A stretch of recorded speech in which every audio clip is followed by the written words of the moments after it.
Kansas City and around the world.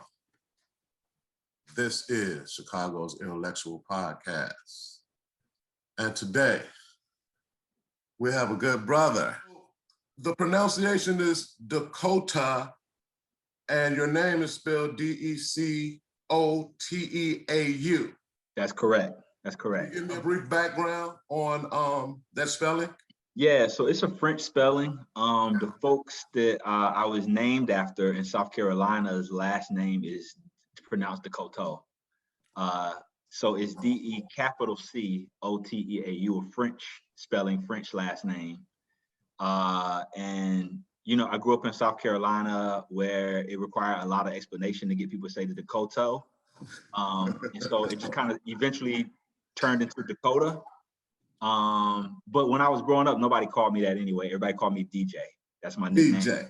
Okay. DJ is my nickname. So I kind of can tell where I can place where people know me from based on whether they call me Dakota, DJ, and then my middle name is Jermaine. So for years, all through elementary and high school, because people couldn't pronounce and spell Dakota, I just used Jermaine.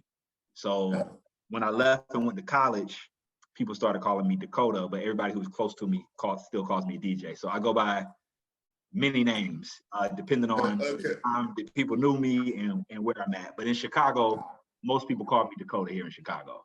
Okay.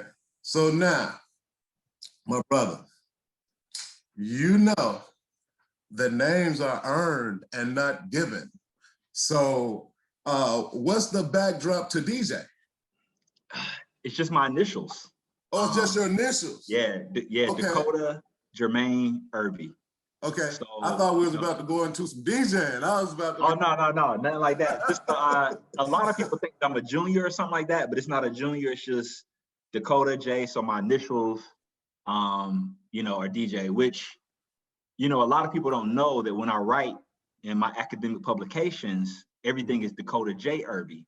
And the reason I do Dakota J. Irby is because so many people know me by DJ, and it's just to pay homage to all the people who who raised me, who always called me DJ, so that when my academic name is there, it's not just Dakota Irby, it's Dakota J. Irby, so they see the DJ there. So that's very mindful.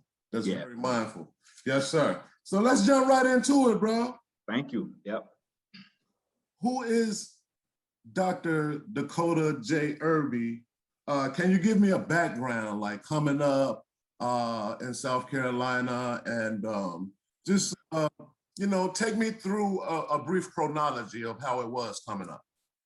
Yeah, you know, I grew up in South Carolina. I thought it was, I mean, I guess everybody think their childhood is kind of a typical childhood. When you're a child, you don't know any different. But I grew up in an area of South Carolina that was not necessarily, I would say I would probably characterize it as kind of suburban / rural.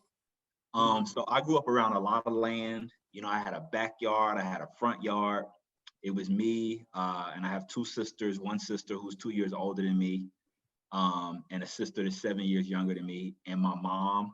My mom was married 3 times, so we had different, you know, father figures in our life at different times. And you know, it was a cool upbringing. I always had this connection to outside. We spent a lot of time outside. I spent a lot of time outside growing up, you know, playing in the woods, jumping in creeks, catching any, you know, I done killed so many animals. I can't. Oh, wow. You know, chipmunks, you know what I'm saying? I've been bit by chipmunks, squirrels, like, you know, if it was sleeping, I was gonna catch it, you know what I'm saying? So we got to be careful, because we don't want you and your family to be out in the park having a picnic and PETA surrounds you. So we gotta be, you know what? Yeah. It was his childhood, folks. It was his childhood. It was childhood, but it's also the South. You know what I mean? Yeah. And that's why I said suburban / rural, because I mean, you know, people want hunt. You know what I'm saying? Like people. You know, my grandfather was a farmer. You know, our family had land down in the country, so we take our BB guns down there. We shoot animals. You know, people hunt. You know what I'm saying? People sustain themselves off the land. They grow their food. They hunt. Yes. Eat. So I never, looked at it like that. And I mean, people had dogs, but typically your dogs was for a purpose, you know what I'm saying? Yes. So it's very different.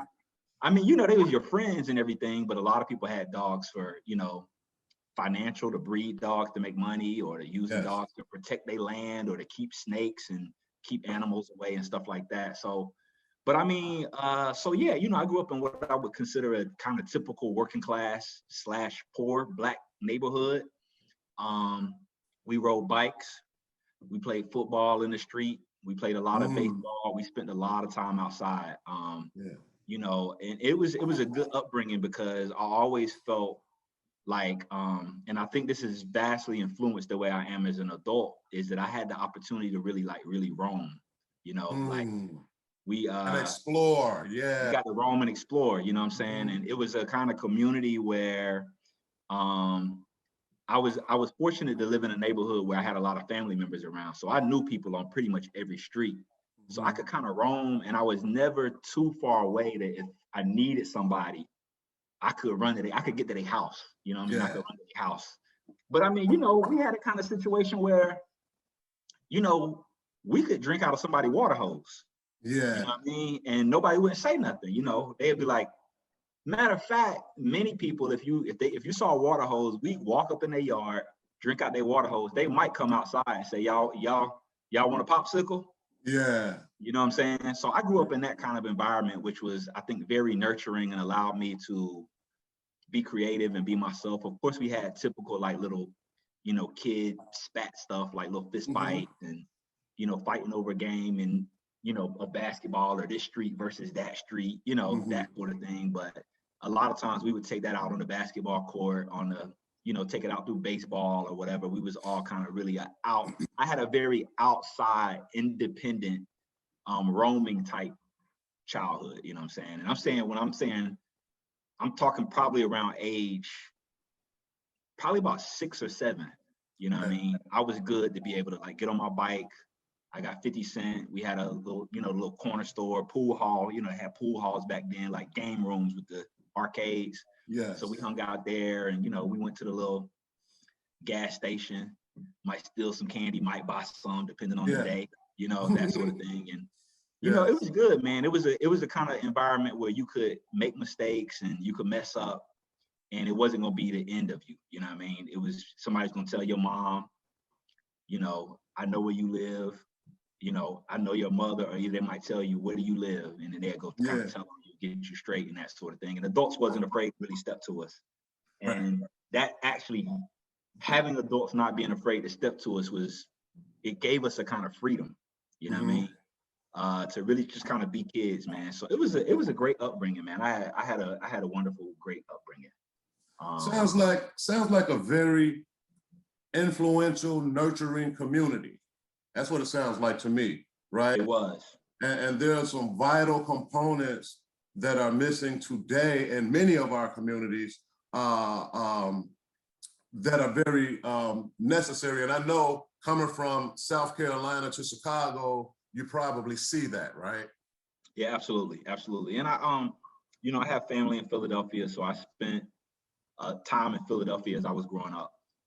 And probably by the time I was about 14, 15, I would go to Philadelphia for like some extended times, and so I had cousins and stuff up there. So I got to get the different vibe and feel. And by that time, I was kind of like in the Wu-Tang Clan and, boot camp clique. So I love going to Philly, you know what I'm saying? I love going to Philly when I was there, because I felt like I got a little bit of that culture that we didn't really get in the South, you know what I'm saying?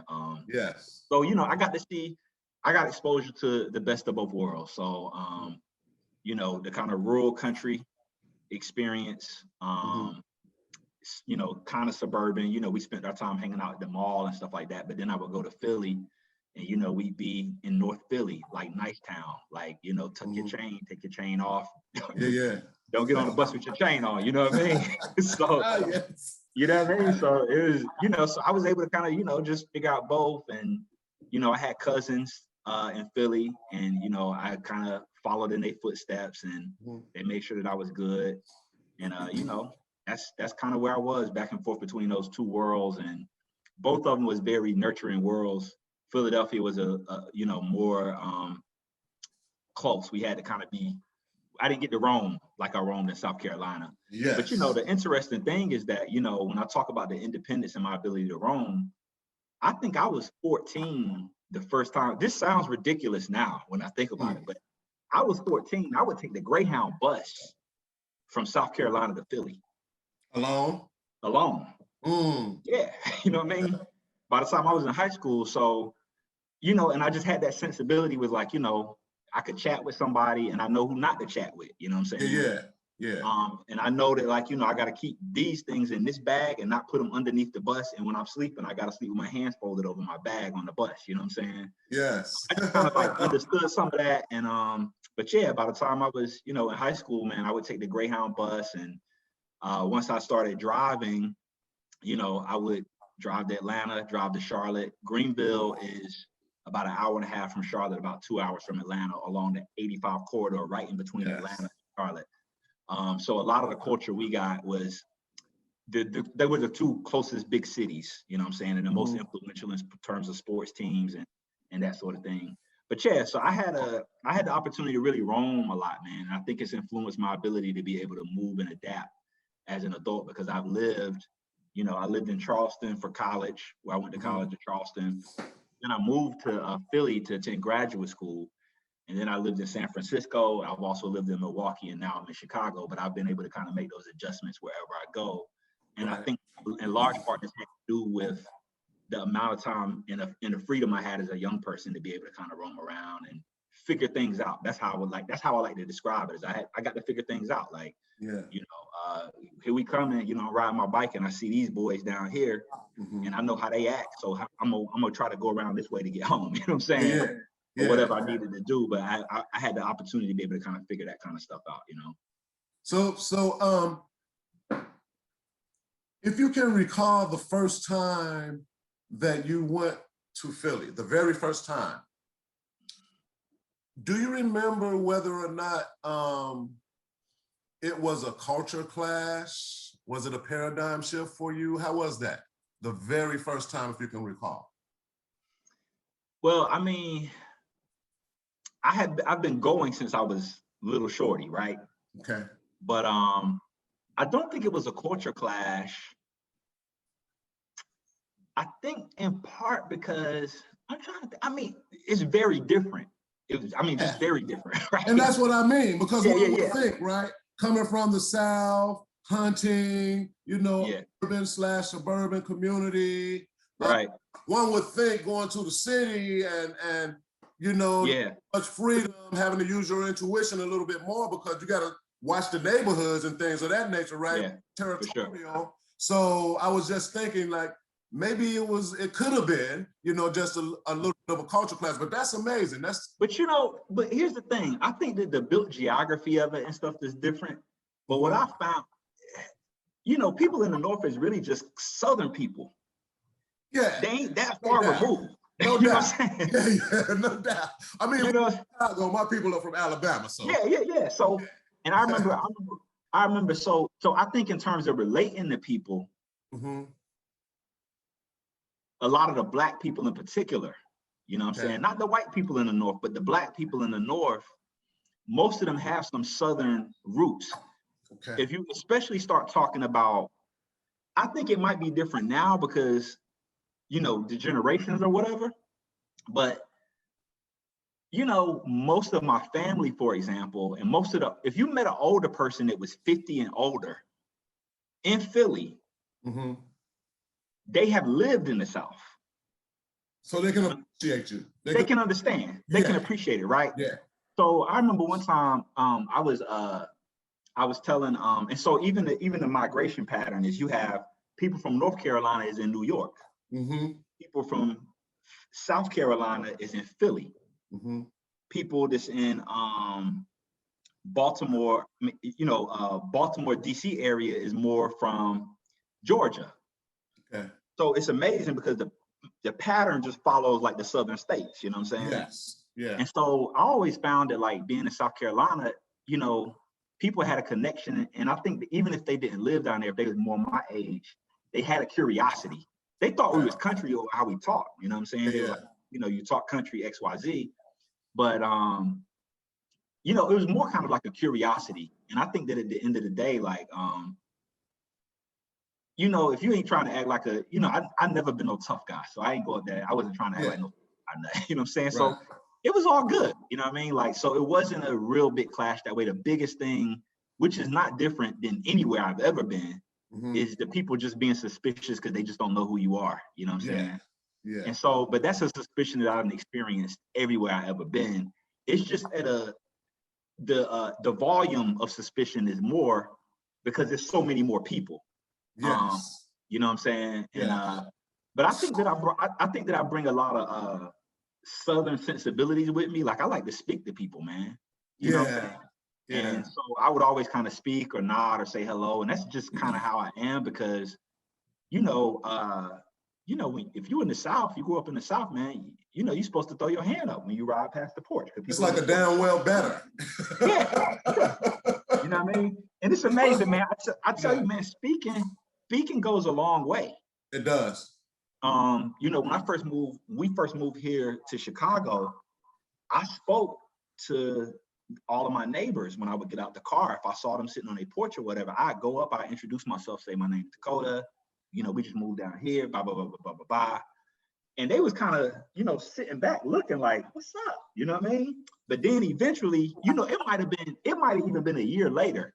They'd be like, man, that was cool. You came up and spoke, man. People don't do that around here. And they would say, you know, like, I appreciated that. And I remember, and so a lot of the neighbors and stuff that I'm cool with, they would tell me later, like, man, yeah, man, we appreciated that, you know, because a lot of people, they'll come and, you know, really won't say nothing, or either, you know, they just really won't speak in just how you doing? This is my name. This is my child. This is my child. This is who we are. You know, nice to meet y'all. You know what I mean? Yes. So, you know, and that's just something I think that I grew up just, you know, you just speak. You know what I mean? Yeah. So that's really important. That's really important because I think Chicago kind of gets a bad rap because we can come off as a pessimist city. And people will often say that it's a cold city, right?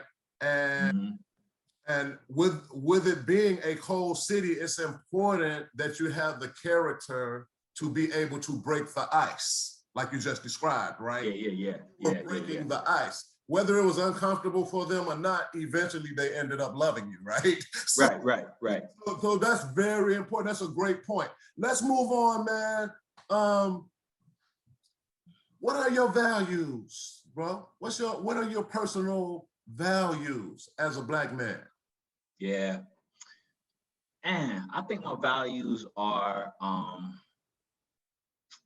the ones that I try to live out is I think grace is a big one for me.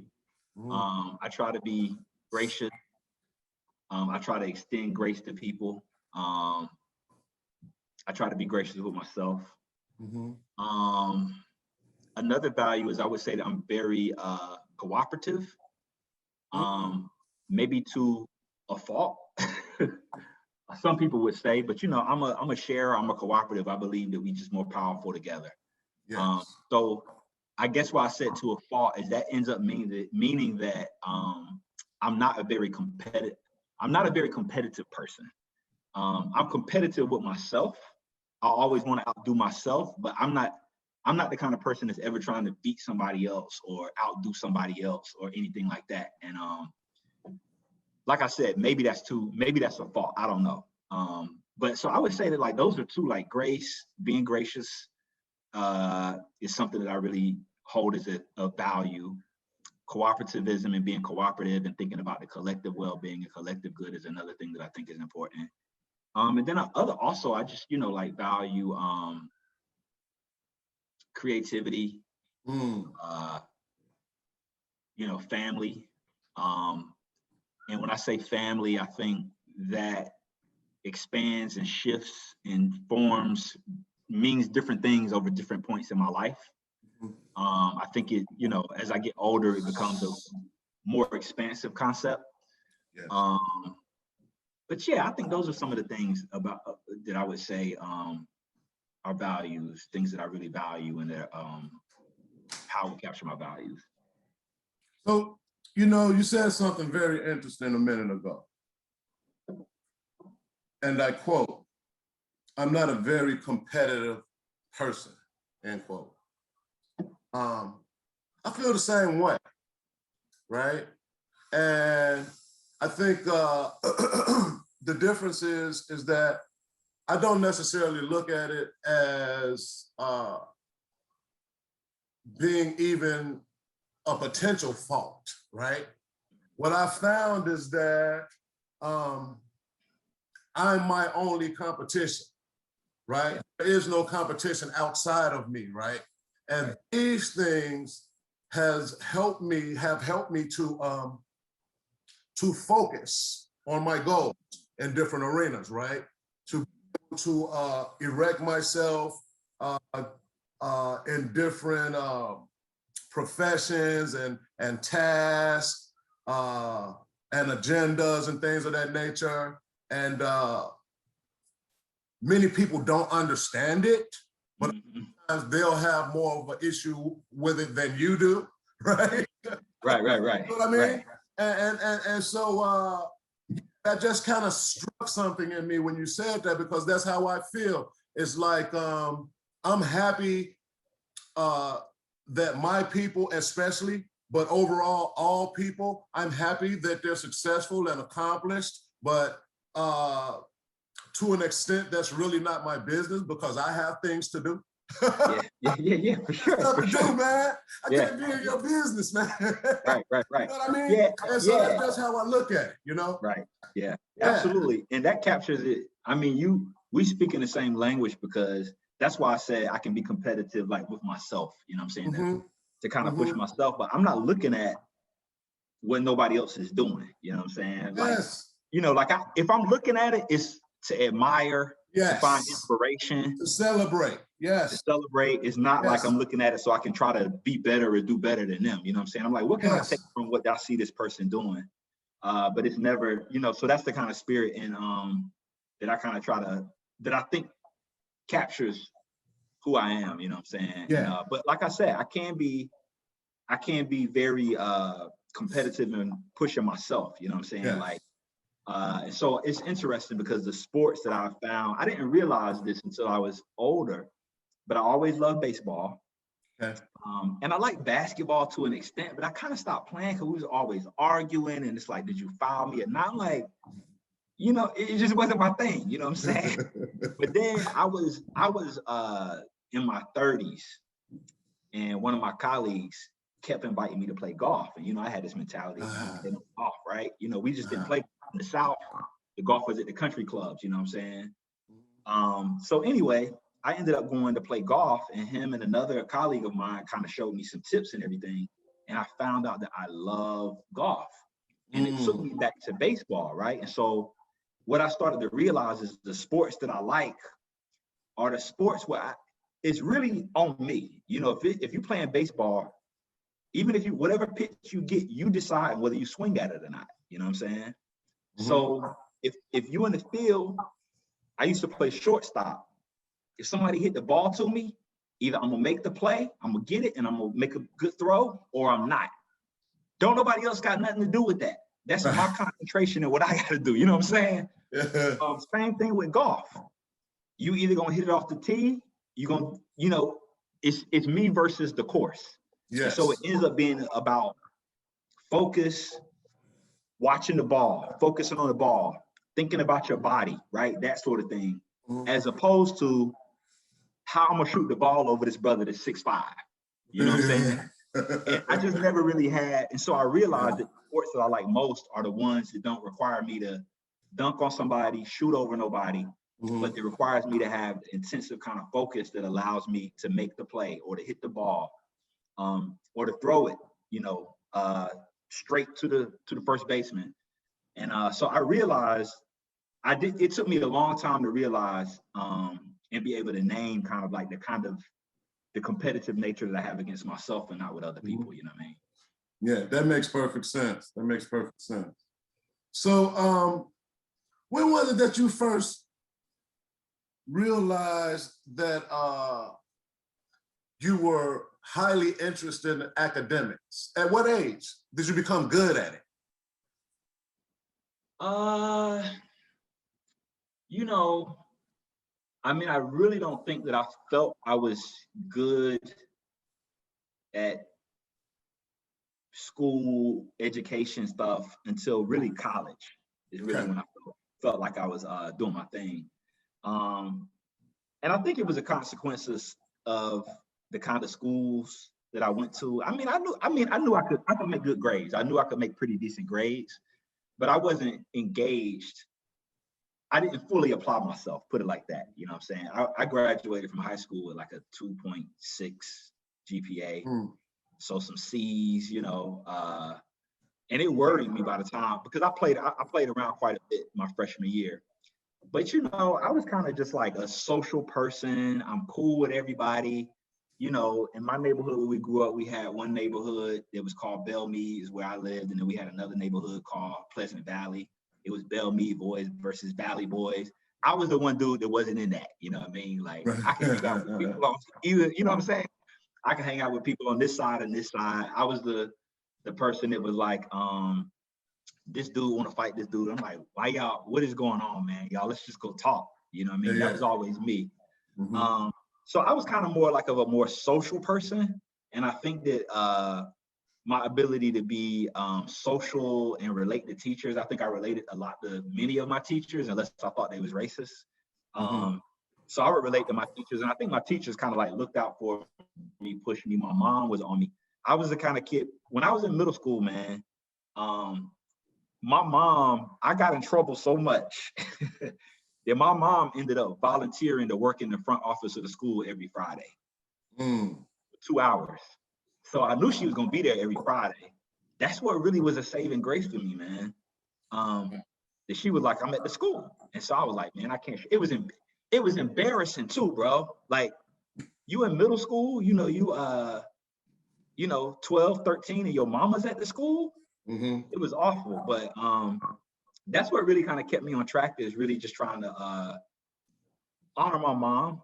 You know, if she wouldn't have stayed on me, and she didn't have the expectations, and she didn't, you know, really kind of like demand that I do well, I wouldn't have. So by the time I hit my own stride, it was probably more like, you know what? I know the answer to your question. I know the exact moment now. I was in 10th grade. I was an athlete up until about 9th or 10th grade. 10th grade, I did not make the basketball team or the baseball team. This is the first year that I wasn't in any sports. And I joined the speech and debate team at the school. The first thing that I started to do was Lincoln Douglas debate. And I loved it. I mean, it was, so when I'm talking about my ability to kind of bring people together and to be in multiple worlds, a lot of that had to do with my ability to kind of like talk and argue and reason. And so when I had the opportunity to do Lincoln Douglas debate and to be on the debate team, it allowed me to use all of that in an academic setting that I had not been able to do before, because, you know, everything was like, do the assignment, so on and so forth. But once I had the opportunity to really, you know, be a part of the speech and debate, and we had a speech and debate class where we basically wrote argumentative essays. I got involved with this program in South Carolina called I think it was called Carolina Boys State. It was a leadership thing. And then we had this thing called Youth in Government in South Carolina. And so part of the Youth in Government is that the young people in high school, we got to go to the state capitol, and we got to actually be in the Capitol building, and we got to be in the role of the legislators for like a week. And I remember I actually became the floor leader. And it's crazy because at that time, I still have the paper. I've kept this paper. I introduced a bill to reduce the sentencing disparities between crack and powder cocaine. That was my argument. Oh, wow. It failed, you know what I'm saying? But that's when I first started really becoming to see myself as somebody who was more academically inclined, is through speech and debate. Having the opportunities to argue with people, you know what I'm saying, about things that I thought were important. And the cool thing about Lincoln Douglas debate, if you know about the Lincoln Douglas debate format, you have to argue multiple sides. Like you might have to argue something that you don't agree with. Right. So it ain't like you arguing something that you agree with. The point of it is to learn how to argue and to debate, right? And so you might get something, you know, we might have had something like, you know, should, you know, I don't know, abortion or something, right? Mhm. It didn't matter whether you had your personal belief didn't bear on your performance in the debate because you don't know which side of the debate you're actually going to get. Right. So, you know, that's when I first started to feel really academically inclined. And I think that that was what I appreciate about college, is that I felt it was an environment where the classrooms, mostly all of the classrooms, was based around discussion and debate. Okay. Even your paper wasn't about whether you could write 5 paragraphs in an introductory sentence of XYZ. It was about, can you argue? Can you make an argument? Yes. And so that's when I hit my stride. So I had my speech and debate team was really saving grace for me, you know, in high school, because it really helped me get this. I eventually ran for like senior class president. Mhm. Because man, I would just love to, you know, do the debate piece, which is again interesting in terms of the competition piece. But I always wanted to see whether I could figure out a way to debate this particular topic. You know what I'm saying? Or I wanted to figure out whether I could write and craft the argument or write an article or whatever that was going to convince this other person to think differently about whatever the topic was, or agree with what I thought the topic was. So the challenge was, is how do I argue or how do I make these points? And that's the time period. And that was probably around 10th grade. And by 12th grade, I was fully in, man. Government class. I took an economics class in high school and a government class in high school that really would really changed my whole approach to everything. I majored in economics in undergrad. And I just thought that economics was fascinating because of a lot of the arguments, because for me, the kind of classical economic arguments did not hold up to me. And so I always felt, because, you know, one of the basic things is that, like, in a free market, everybody has perfect information, right? Yeah, right. Perfect information is XYZ. Yeah. And I was like, but this is crazy, because Black people don't have perfect information. Nah. People in my neighborhood ain't got the same information y'all got. So Right, exactly. Yeah. Yeah. So that's a perfect segue, because I think I'm interested, and I know the world is interested in on the question of, on every level of your education, right?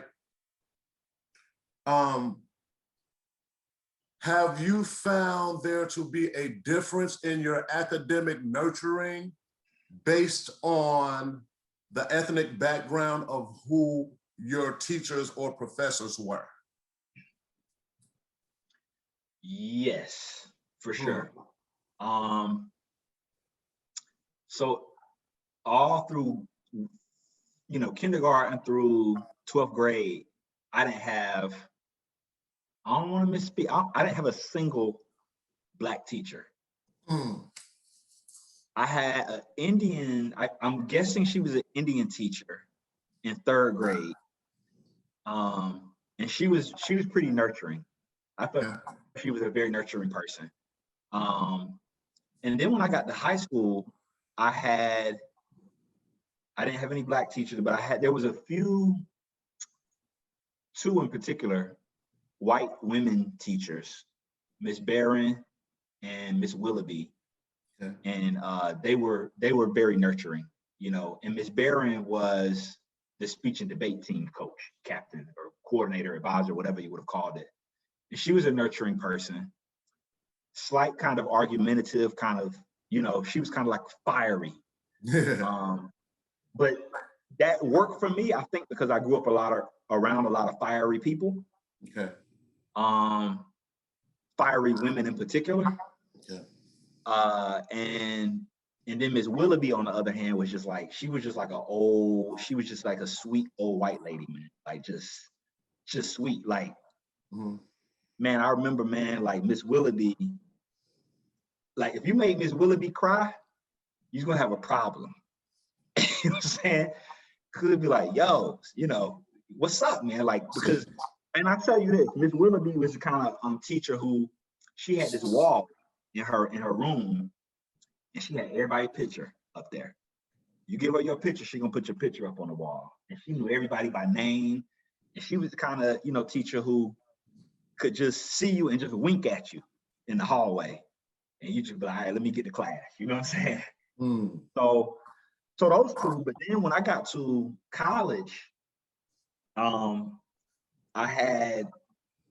got a lot of nurturing through, not through my actual classes, but when I was in college, I had a work study job at a place called Avery Research Center for African American History and Culture. Okay, so what college was this? Was this was at College of Charleston. This was at College of Charleston in South Carolina. Okay. In Charleston, South Carolina. So let me back up a little bit because I missed one key person. While I didn't have any Black teachers in high school, I did have a Black guidance counselor named Miss Gregory.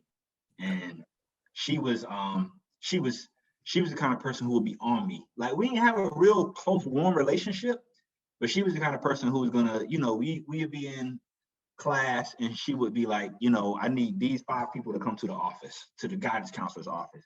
You go down there. She was the kind of person who was like, here's a scholarship application. You need to fill this out. You know what I'm saying? Like, it wasn't no big debate. Like, she wasn't trying to convince her. She was like, this is what you need to do. Yeah. So she gave me that, and now that I look back on it, she did this for a lot of Black students. I can't say all, but you know, she did it for me, and I think she did it. Now that I go back to the names that was called over the intercom, she was always calling y'all come. You know what I'm saying? Fill out this application, get your mom to sign it. You got to write an essay. You need to write me a 5-paragraph essay for this college scholarship. So I ended up getting a scholarship to College of Charleston through an organization called Save Our Sons. And so this was an organization that was founded by, ironically, a man named Mr. Cotton, who was the principal at my middle school, who I was always in trouble with. Oh, wow. Yeah, so I was always in trouble with Mr. Cotton. So the wild thing is, man, it's crazy. The wild thing is, so I get this scholarship. I had to go to an interview, and I remember they called me out of my room. They came and got me out of class. Miss Barron and Miss Gregory came and got me out of class and said, we need to talk to you. And they's like, you know, they said, you know, you got a scholarship, everything, and we're gonna call your mom. And, you know, so we actually ended up going downtown to downtown Greenville. And it was wild because when I walked in the room for the interview for the scholarship, Mr. Cotton was in the room. And Mr. Cotton was like, man, you done changed. Right? Right. Yes. He was like, yes. man, and he was like, man, I'm impressed. He was like, I'm impressed. He was like, I knew you had it in you. Yeah. But you know, I'm impressed. So I got a scholarship to College of Charleston, Save Our Son scholarship, which was a full ride to the College of Charleston. And the scholarship was for Black males who came from households who showed financial need, but who had academic promise to do well in college, but might not be able to go to college without the academic support. Yes. So I got that scholarship. I go to College of Charleston, and I had a lot of people around me who was really nurturing because I was on the Jack Tate Save Our Son scholarship. Mm-hmm. So a little bit of background. This is real interesting. I hope I'm not getting too long-winded. Let me know if I'm getting too long-winded. Okay. So I went, and then I had a lot of people who was really looking out for me. So when I got there, Jack Tate is a millionaire, multi-millionaire who founded Carolina Baby, which eventually became Baby Superstore, which eventually became Babies R Us. Wow. So this is the man who actually paid me to go to college. He provided the scholarship to the organization Save Our Sons. Okay. So I went to college on his scholarship, but because he was a major donor to the business school and I was majoring in economics, all of his buddies that was econ professors and economists looked out for me. So I had their classes, but they knew I was a Jack Tate. They knew I was there on the Jack Tate scholarship. So economics was a very small major. It was 11 of us in our major that were graduated. We was the second smallest major after like molecular biology or something crazy, right? So I had those guys, all white men, that was all kind of in a weird way, kind of nurturing and kind of like looked out for me. So that was my academic, the academic part. But then I also had a job at a place called Avery Research Center for African American History and Culture, which is part of the College of Charleston, but it's kind of a research institute where people come from all around the world to study Low Country African American history, and in particular look at the history between and the connection between the rice coast of West Africa and the cultural retentions that have been maintained in the coastal area of the Carolinas, what they call the Low Country. And they call it the Low Country because the terrain is below sea level, and it makes it good for rice cultivation, which is why you had the connections between the West and so on. Yes, yes. So I worked at Avery, and that's where I found Black people who was really, really, those was the nurturers. They helped me get through college, those Black people at Avery Research Center. So, wow, this is very interesting because you were talking about the guidance counselor who would call you in and say, hey, listen, we have this scholarship, right? And we're talking undergrad, right? We're talking high school. This is at high school. Oh, we're talking high school? That's high school. So you were working at the Avery Center during high school as well? No, so Miss Gregory, the guidance counselor, was high school, and she's the one who got me the scholarship to go to College of Charleston. Got it. Yeah. Okay. So you and I both work in education, right? And so I was a McNair scholar, and I had kind of like the same type situations going on, you know, but my point being is that when you're teaching, in my experience, there have always been a certain number of students who would stand out, right?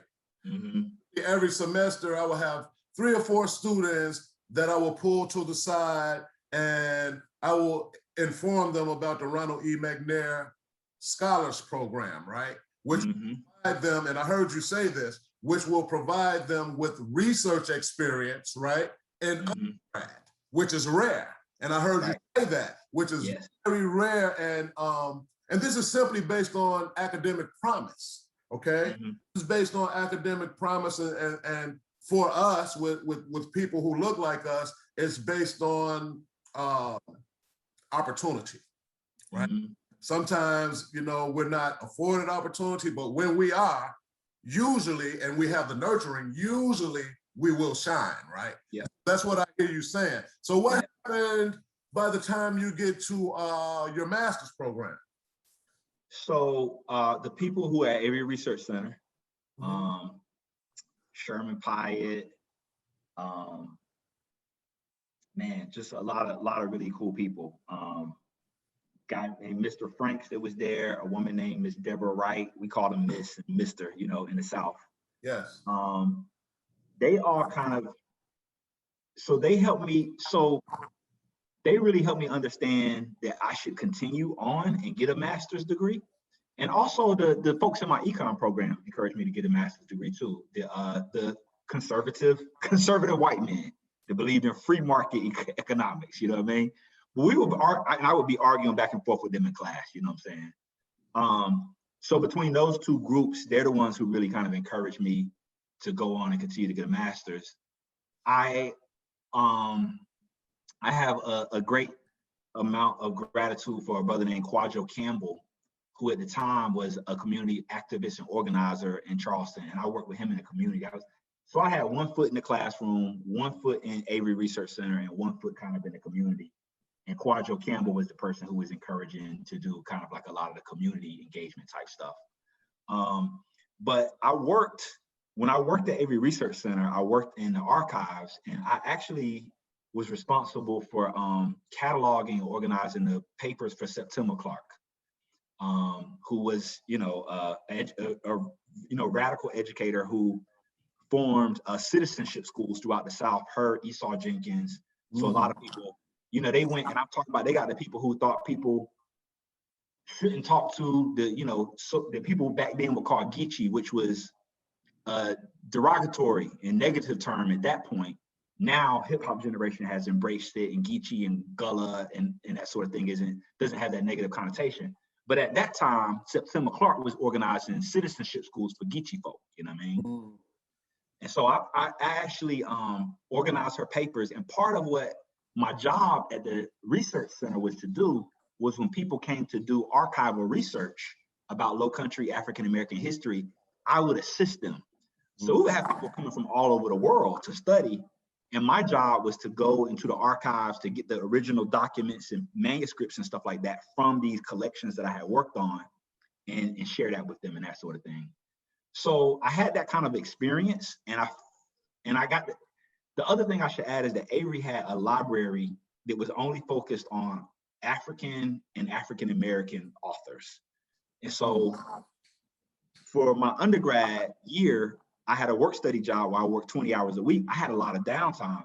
So I spent a lot of time in the stacks just reading and just looking at whatever. We had all kind of artifacts. It was slash museum, slash library where people would come and kind of do their research. So I had a general understanding of research, what research was, but the folks at Avery was the ones who really encouraged me to continue on, you know, my education. And I applied to Temple. I applied to a couple of universities, but I got accepted into Temple. And I was really interested in Temple because my family was there and my, you know, the histories I have with the city. Yeah, back in Philly, yeah. So Temple, I should mention that. Yeah, Temple is in Philadelphia, North Philly. And so I got accepted to Temple to the Geography and Urban Studies program there.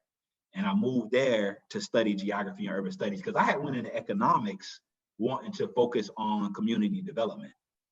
That was my focus of why I went into economics. So I took a community development kind of orientation and lens, although my program was in a business school.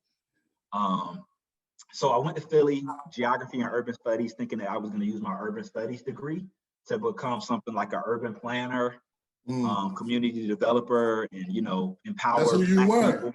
Yeah, that was who you were, right? Yeah. Right. Since a child, right? Yeah.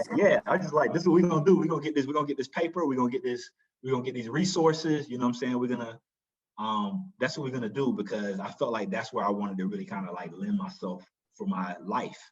And while I was there, I ended up, you know, I got my master's degree. I focused my master's project on studying the cultural production of hip hop in Philly. So what I did was that I studied young Black men's production practices that is part of the informal economy. And so my argument is that we have these informal economies that aren't recognized, but the ones that most folks focus on with Black males was the illicit drug trade as the informal economy. But I was like, there's a whole nother informal economy around hip hop cultural production, music production, graffiti, ciphers, mixtapes. This was like all of that. You know what I'm saying? Clothing, I'm like, the whole nine, everything. This is a whole economy. And so marketing, bartering, everything. I just saw MC Search on Drink Champs. Okay, yeah, I gotta watch that. Search. Yeah. Hell of a mind, a brilliant mind. Very early. He was 18 when he kind of had the concept for Searchlight Publishing. And so by the time he met Nas, right? You know, the history, he ended up getting him out of a contract with Stretch Armstrong, I think it was. Because, you know, he was like, you know, this is the same bullshit contract that we had as third base with Def Jam. And, you know, the rest is history. And he was just saying that his daughter and Nas's daughter are like 4 months apart, and they will be set for life as a result of his relationship with Nas. And he's only getting like about 3 points, but you know, Illmatic is streaming like 4 million copies a year, right? Right. But continue. Point. But nah. So you know, that's what I studied my for my master's, and I wrote a master's thesis called like Hip Hop and the American Dream, a study of young Black males in Philadelphia or something like that. But basically what I did is I shadowed and did an ethnography following around Black males that was in these spaces that the formal economy ignored. So I spent time hanging out in studios, basements, you know what I'm saying? I'm talking about basement studios. I would hang out with people in their basement studios, graph writers. I hung out with them to understand how it is that they made a living, you know what I'm saying? and what their aspirations was. So it was dope. I mean, I met people who, you know, they MC. They was MCs and they MC Hey, battle. bro. You know what I'm saying? So it was Let me dope, say man. something to you, man. That's really funny because we both understand African American culture, right, and the layers, right. We're very complex, right.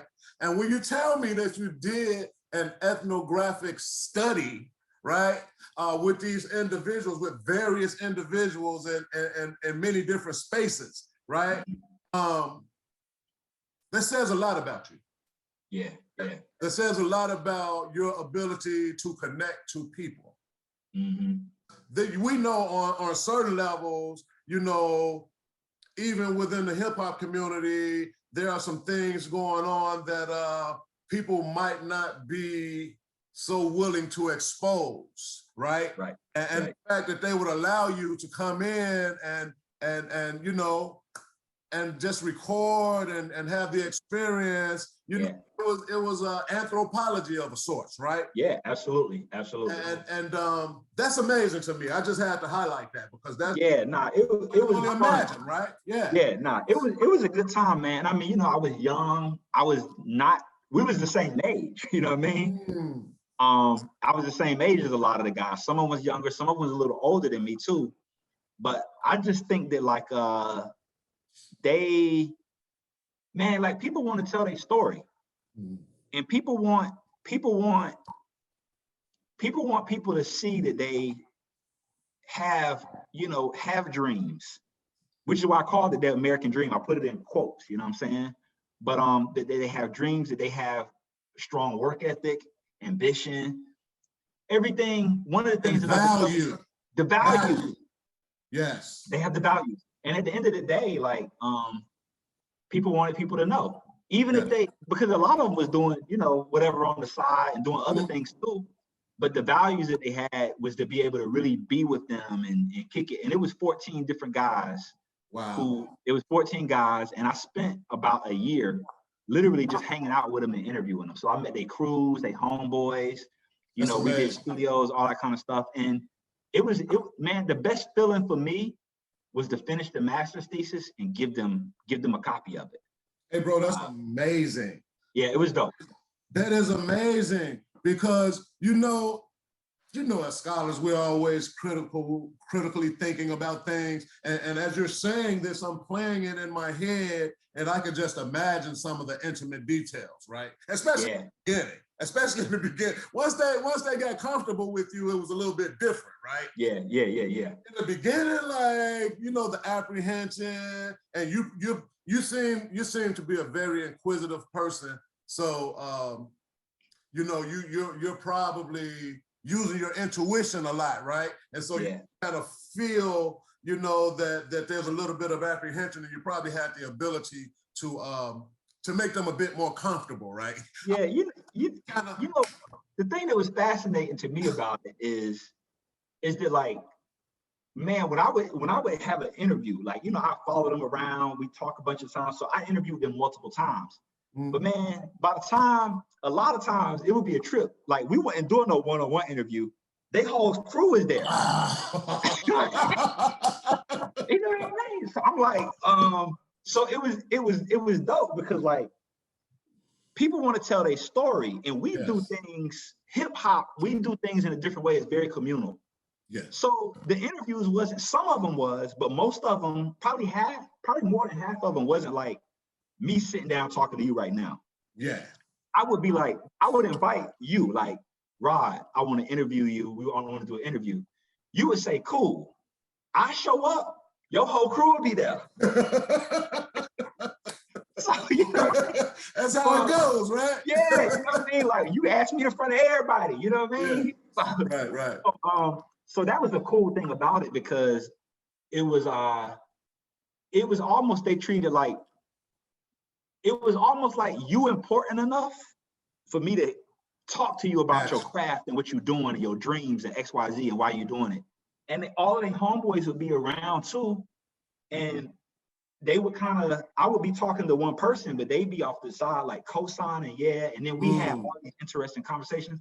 So the interesting thing is that doing that, like, when I first, so this kind of goes back to, you know, my South Carolina and then coming into Philly, like that project, it connected me to like a lot of people in Philly, man, because they didn't even know me well, but they knew that I was the dude who was doing the study about such and such, because I had to go to everything. So I was at the B-boy jams. I was at the ciphers. You know, if there was a cipher, they used to have these ciphers where these drug dealers would put up money, right, for MC battles. You know what I mean?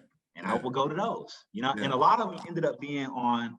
I don't know if you remember those kind of DVDs where they on YouTube now, but they're the DVDs where everybody huddled around and it's two people battling in the street. Yeah, like the Smack DVDs. Those exactly. DVDs, Exactly. So I would be at some of those.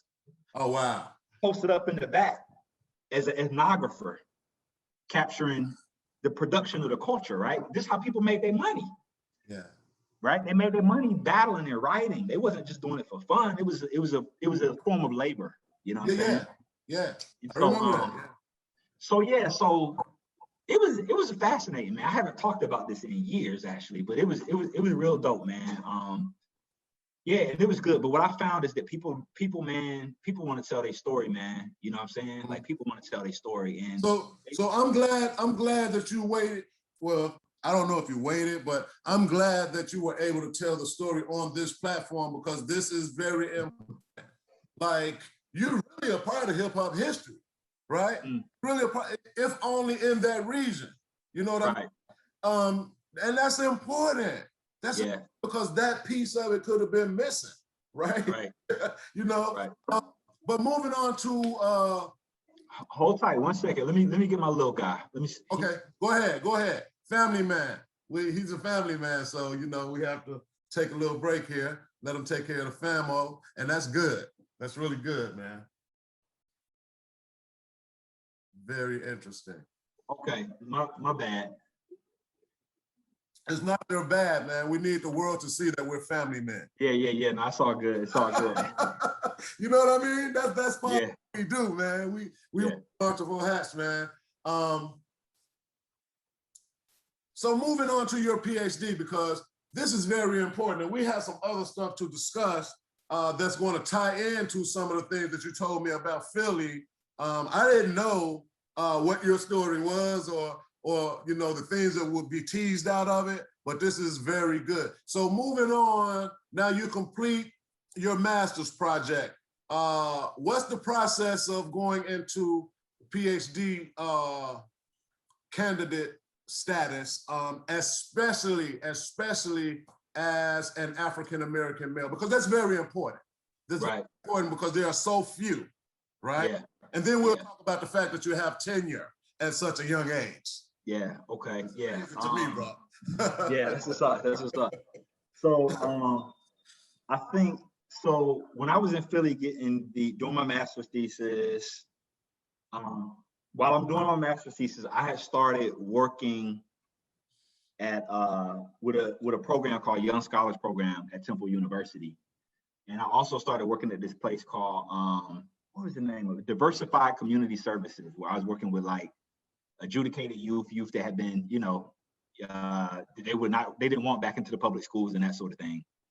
And so I found myself kind of working in these spaces with young people that I wasn't an educator. I was like, I'm not an education. It was kind of, and I remember the first time that I approached a program, I was like,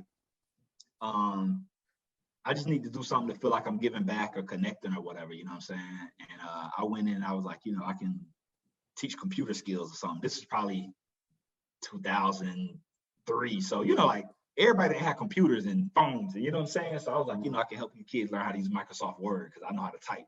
The internet was just coming on. I think people still was probably doing like little modem dial-in. But I had a little college experience, so I was like, at the time, a lot of kids that went to high schools that didn't have a computer, so it was a big deal to learn how to use a computer and get an email and stuff like that. So that's why I went in thinking I was just going to volunteer with young people to help them get some computer literacy, and ended up being offered a position because I guess they just saw how I interacted with the young people. And ended up being offered an opportunity to be, I guess I was like a direct service coordinator working with kids in this Young Scholars Program that was first generation, low income, Black, and to a smaller extent, Puerto Rican. Philly has a large Puerto Rican population. So I ended up, loving working with them, man. Loving working with the young people, like smart mouths. I love it. Like, you know what I'm saying? Ways with words and just attitude. And man, I just love it, man. At the time, I loved it. You know what I mean? I still do.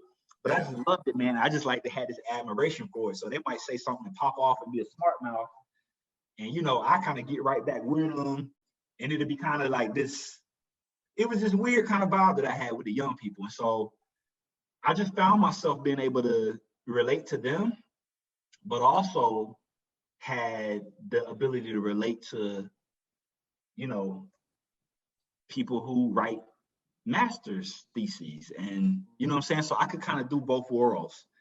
And I had my supervisor, boss, I guess what you would call her at the time, name was Erin Horvat. And she was a very encouraging kind of person. She encouraged me. She was the one person who really encouraged me. And again, my master's thesis advisor, Melissa Gilbert, too, was another person. Both of them was very, very nurturing. Both white women. They was kind of, they was good folks to me. They was very good to me, and encouraged me to, apply for a PhD program. I applied for the PhD program in urban education. Urban studies was where I finished my degree, and so then I went into urban education. And my boss, Erin Horvat, at the time, said if you apply, she was like, I'm gonna do what I can to make sure you have funding the entire time you get your PhD. And once she said that, I was like, okay, well, what is there to lose? You know what I'm saying? So I applied and I got accepted, and she kept her word. She made sure I had funding the entire time I was in the PhD program. And that meant she advocated for me and was like, I had to piece together like little research assistantships and stuff like that, but I didn't pay any money for my PhD. I did have to take out loans and stuff for my master's thesis. But once she told me that she was going to try to make sure I had funding, I was like, cool, because I had the experience of going through undergrad and not having to pay for anything. And so I came out with zero debt, racked up some debt from my master's thesis, which I thought was okay because I didn't have any debt from undergrad, and I was willing to do that.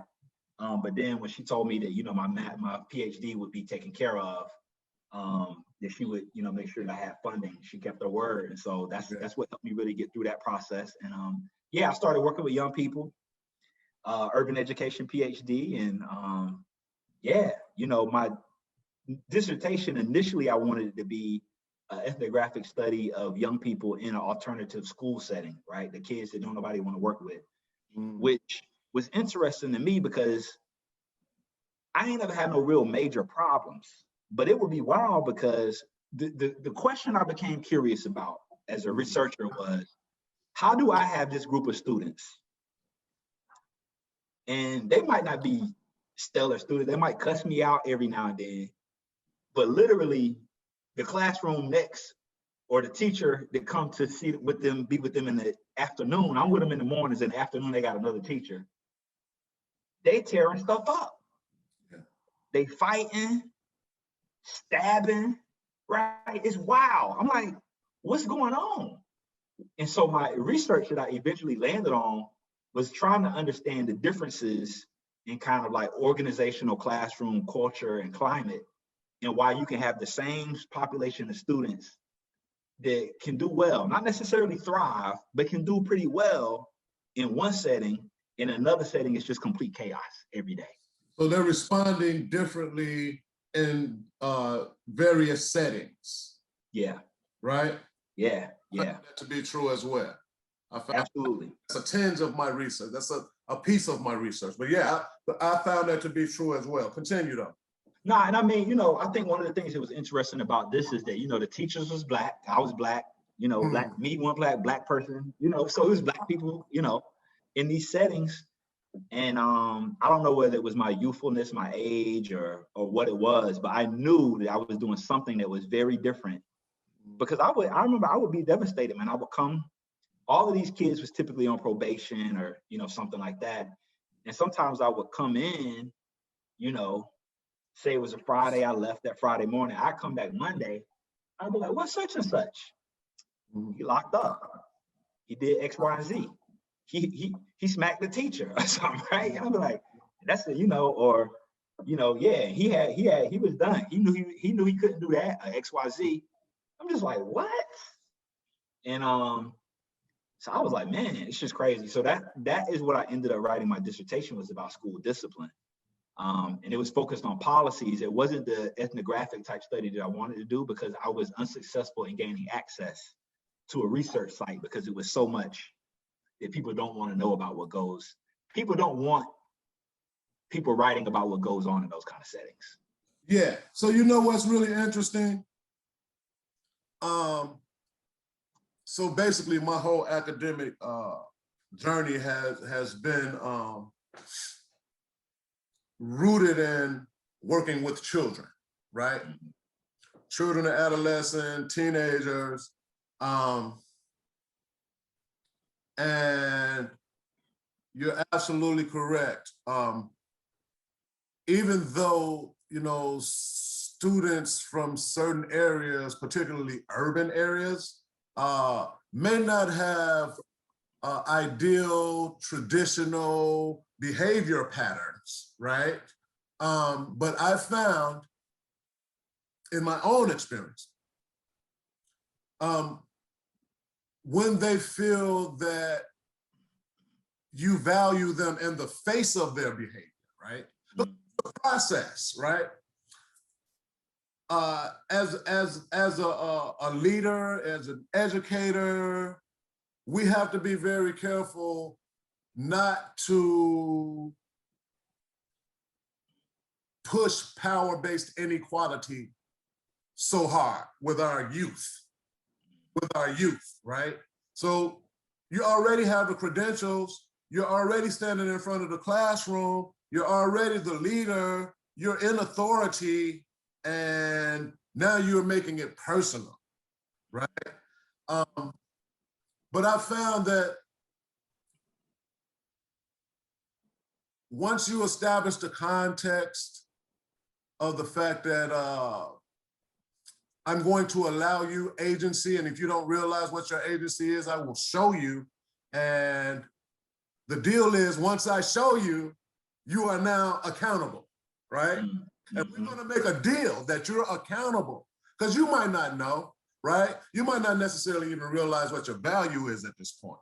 And that's okay, we're here now, right? Mm-hmm. My job is to assist you, because education is about bringing out the gifts of students. Yeah, for sure. Right? For sure. It's not about imposing my way or my will, right? Power-based inequality. It's not about that, right?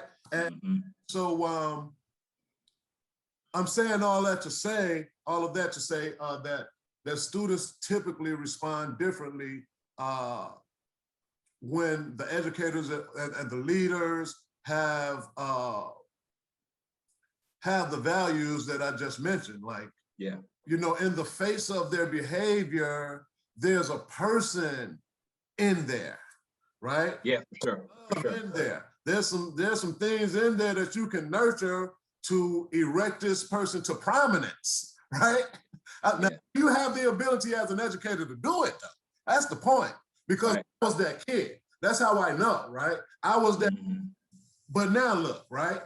And so, had not a few people invested in me and believed in me and kind of like looked over my behavior and then taught me some things and then held me accountable. It was incremental, right? It was incremental. It wasn't just, hey, look, black and white, either or, right? That's not what it was. It was a long journey of nurturing from people, right?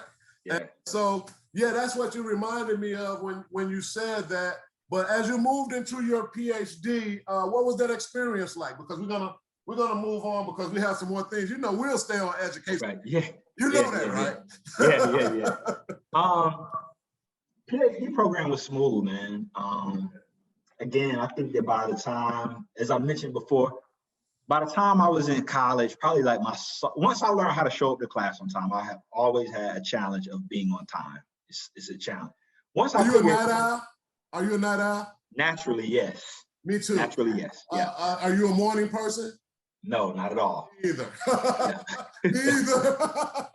So, well, I had to learn a couple of things. Don't take morning classes, right? Make sure my classes after 10. So once I figured those kind of things out about how to manage things, didn't nobody really have to, graduate school was fairly easy because didn't nobody have to tell me or even encourage me to do much.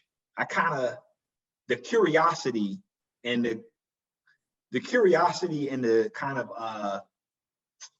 always wanting to see if I can do more, do a little better. Can I write this paragraph a little better? Can, all that kind of stuff was always drove me. So I didn't have a lot of,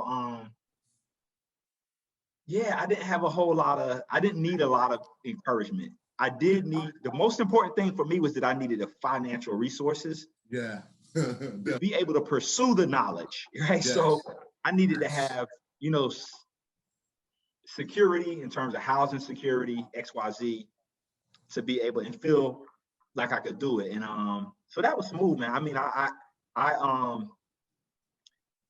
part of that is once I knew I was going to get a PhD, once I knew I got accepted to the program, I actually bought my first house. I bought a house like in the hood where nobody would come. But it was $40,000. What do you mean when you say nobody will come? This was the kind of place. Let me put it to you like this. When I talk about the different worlds that I existed in, right? So where I lived at, 28th and Cecil B. Moore in Philly, in Brewery Town / Strawberry Mansion, whatever people want to call it these days. I can remember, the wild thing is that I remember going to this part of Philly one time. Like I went and I was just like, have you seen if you've seen The Wire, most people are familiar with The Wire. Oh yeah. Think about the worst areas on The Wire. That's what this was. So I'm just like, I'm looking at it, I'm like, this is crazy. This is wow, how bombed out this is. Man, a year later, man, I was living there. Okay. You know what I'm saying? I was living in that same area that a year earlier, I was like, man, this is wow. I'd have been to some hoods, but look at this. You know what I mean? So then a year later, I'm living there on the block. Yes, sir. Yes. So, but you know what? The thing is that like, I could afford it. I had a degree in economics. I knew how important it was to try to buy a house early in life. Right? So to buy a house early in life. And I had a great real estate agent. I know I'm going on these tangents, man, but I think all of these are in the pieces that help tell the story. And it's important for the world to know, man. Yeah. So I had this great real estate agent, man. He was an older Black man named Ernest Coates. And man, he was just like, he really schooled me. You know what I'm saying? Like, XYZ in terms of what you can afford. He was like, if they offer it, whatever they offer you, go down 30%, take 30% off of that, right? If they offer you, if they say you can get a house that's $100,000, don't go over 70 because they're always gonna stretch you. You'll be house poor. So he kind of schooled me on that kind of stuff, man. At the time, I was, income-wise poor. I was working at Sunglass Hut, and then I had a little stipend as a graduate student, so I was poor. So I qualified for the housing, first-time homeowners and low-income housing and everything. So I was able to get this house and move into it with not paying anything, right? I just had to go to these like counseling sessions with the city. You go to these things, you have a housing counselor. So I went to all of that. They make you do your bills, make sure you understand everything about the paperwork. So basically I moved to a spot, and I moved to the neighborhood because it was affordable. It was relatively close to the university. It was a 3-bedroom, and I got it, and then I started renting the rooms out. You know what I'm saying? So I lived there and I rented the rooms out. And so what I did to get through graduate school financially is I knew that I needed to be able to put my mind and stuff into it. So I was able to take care of myself with my graduate stipend, and I never had to really pay for my own housing because I rented out the rooms. So that's basically how I was able to really focus. So my graduate school experience was a good one because I got to really be a full-time graduate student and really dedicate myself to like reading and studying. So I read very broadly. I would go to the colloquiums and to the debates, and I would do all of that kind of stuff because I didn't have the financial worries because, Aaron Horvath did look out for me in terms of the university side for tuition and everything. And then my cost of living was super low because I bought a house where, you know, my mortgage was like $350 a month. Oh, wow. Right. Yeah. And so I rented the rooms for $350. Right. You know what I'm saying? Yeah. So, you know, so I told folks like, yo, you can stay with me, you know, $350 per room. And then I just cover all of the bills. You had your internet, you had your heat, everything. And so I had roommates the whole time that I was there. And so, yeah, man. So, you know, the academic wise and everything, I was just able to be fully immersed in my program and, you know, apply for a dissertation fellowship, which was at University of San Francisco. And so I spent the year in San Francisco actually writing up my dissertation findings. And again, because I was able to figure out how to really reduce the financial burden of going, you know, to graduate school for, you know, for almost 5 years. Then I was able to go to San Francisco and write my dissertation there. Yeah, it was a good experience. You know, I had a good experience in graduate school. And I felt like I was able to really just be a nerd, man. Like, just really soak it all in and just read and have intellectual conversations. And it was a very intellectually stimulating place to go to graduate school. Like, Temple was great. Yeah. So some of the residents that you rented the rooms out to, were they all in grad school as well, or? Some was, some wasn't, man. That's cool. That's cool. Yeah, I mean, we talking, some was, but some was like homeboys who I just knew. Yeah. You know what I mean? They was living with they lady and things went south. Yeah. You know what I mean? Yeah. And you know what I'm saying? Cousins, you know, family cousins, you know what I'm saying? That sort of thing. So I have a lot of people, they actually used to call my house the transition home. That was the joke. Oh, wow. It was called transition home because I would just say, yeah, just, because I mean, I would want 350, but if you can't do 350, what can you do, bro? Yeah. You know what I mean? I can do 75 a week, man, until I get on my feet. Okay, just do 75, but just pay me, man. Don't make me have to ask you, you know what I mean? And then my other rule was like, don't bring no guns in my house. Yeah. That was it, man.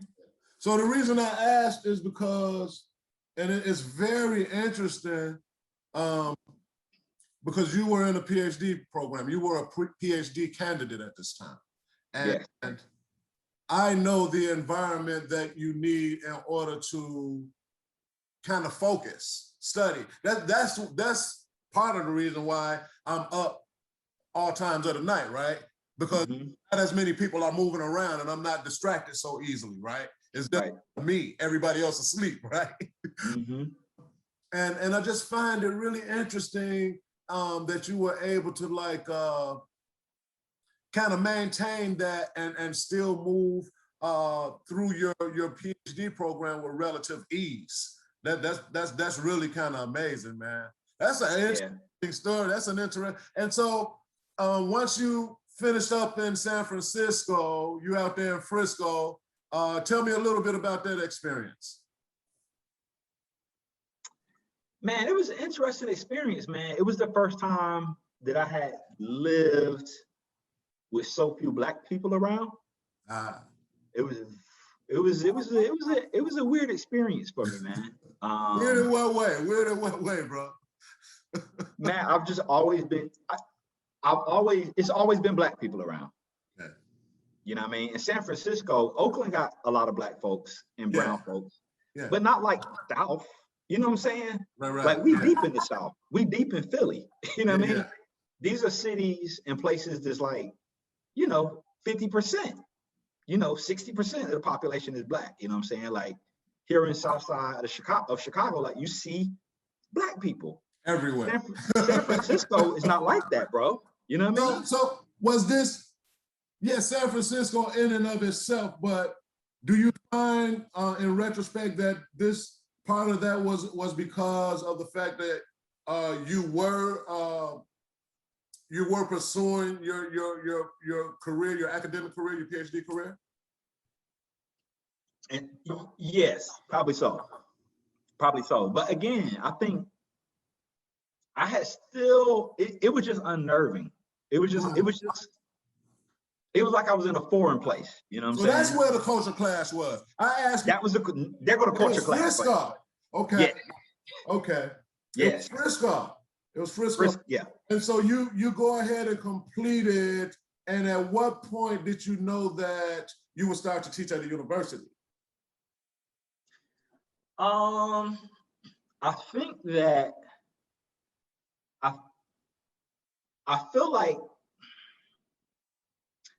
the people who was advising me and mentoring me when I was all through graduate school, maybe wasn't trying to force it on me, but they was kind of,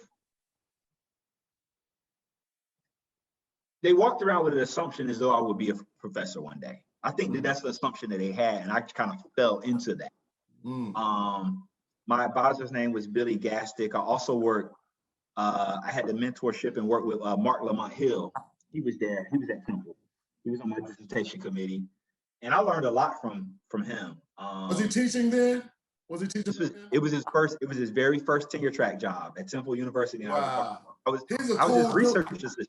Hey man, that dude, very briefly, man, that dude is one of the coolest dudes, man, ever in academia, right? Right. Me and my buddy, me and the co-founder of this podcast, man, we're at the University of Chicago in grad school, right? And we hear that Mark Lamont Hill is doing a talk at the law school, right? We go over to the law school because we got out of class earlier than the actual event was going to take place. And when we got there, Mark was just kind of roaming around, right?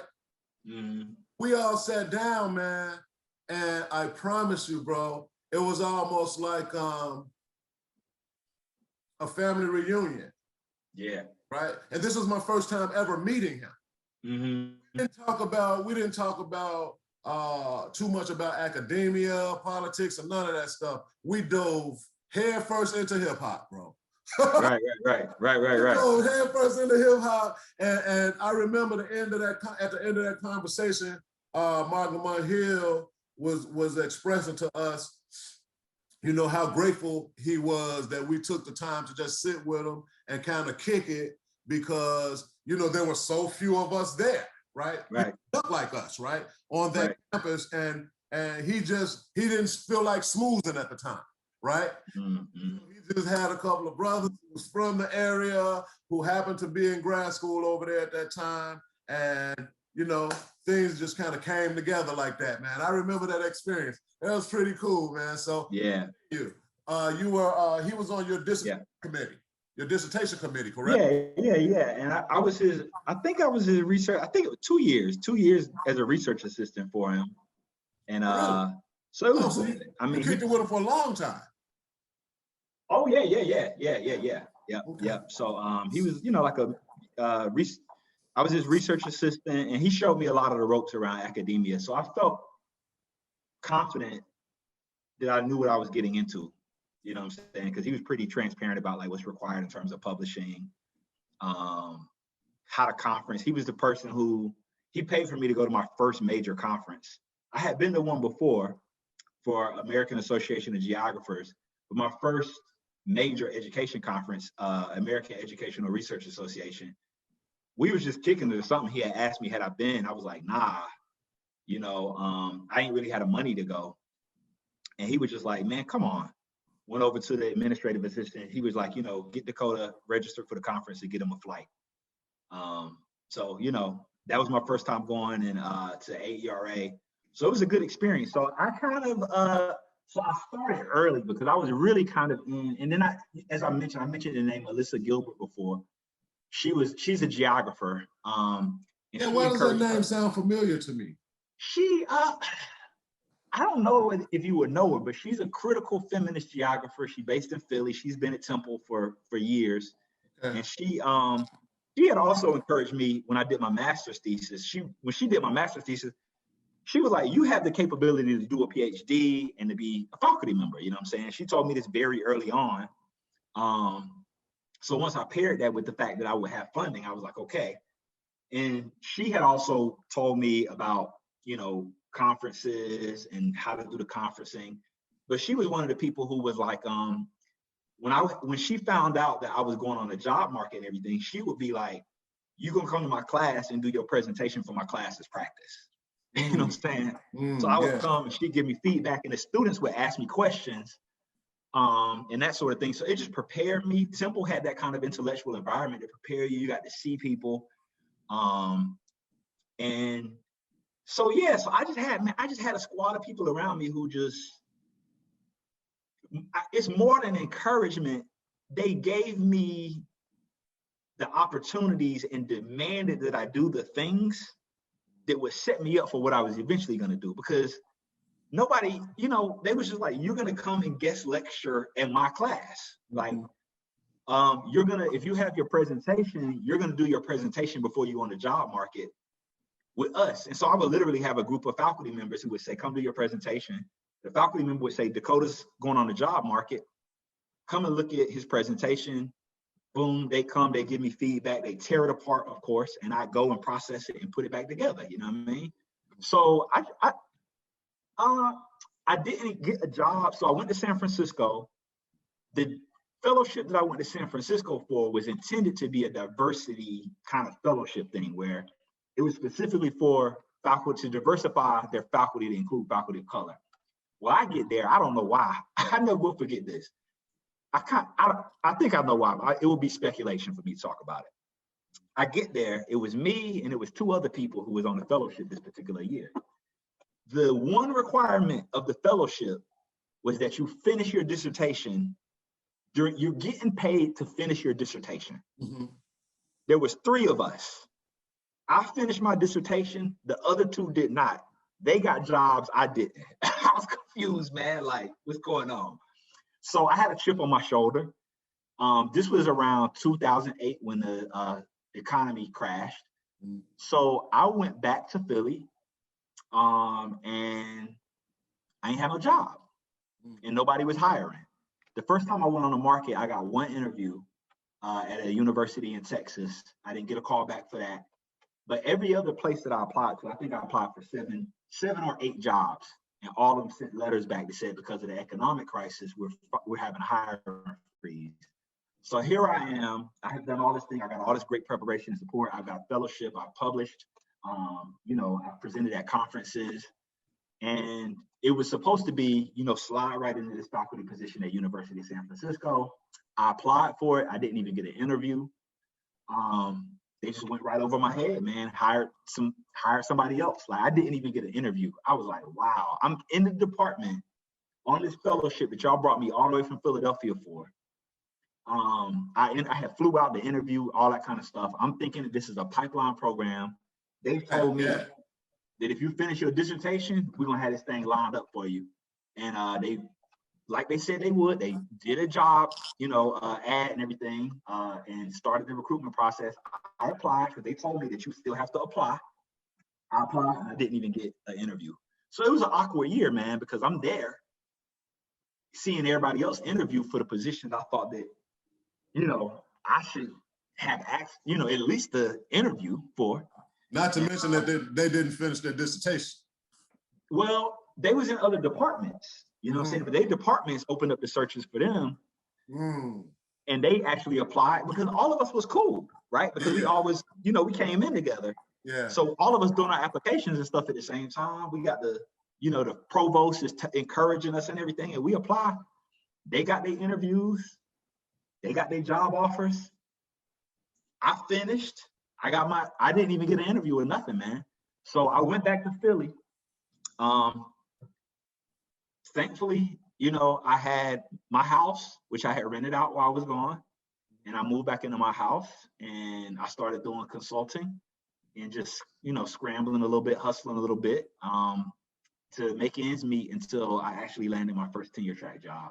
So I didn't have the smooth transition right into a job. I had about 2 years of just cobbling together like little projects that I could cobble together, and doing workshops in the community, doing a writing, supporting people on their research projects and that sort of thing to kind of like make ends meet. And then I adjuncted at a university at Arcadia University, and I also adjuncted at Temple University. Here? No, Arcadia University is right outside Philadelphia. Okay, okay.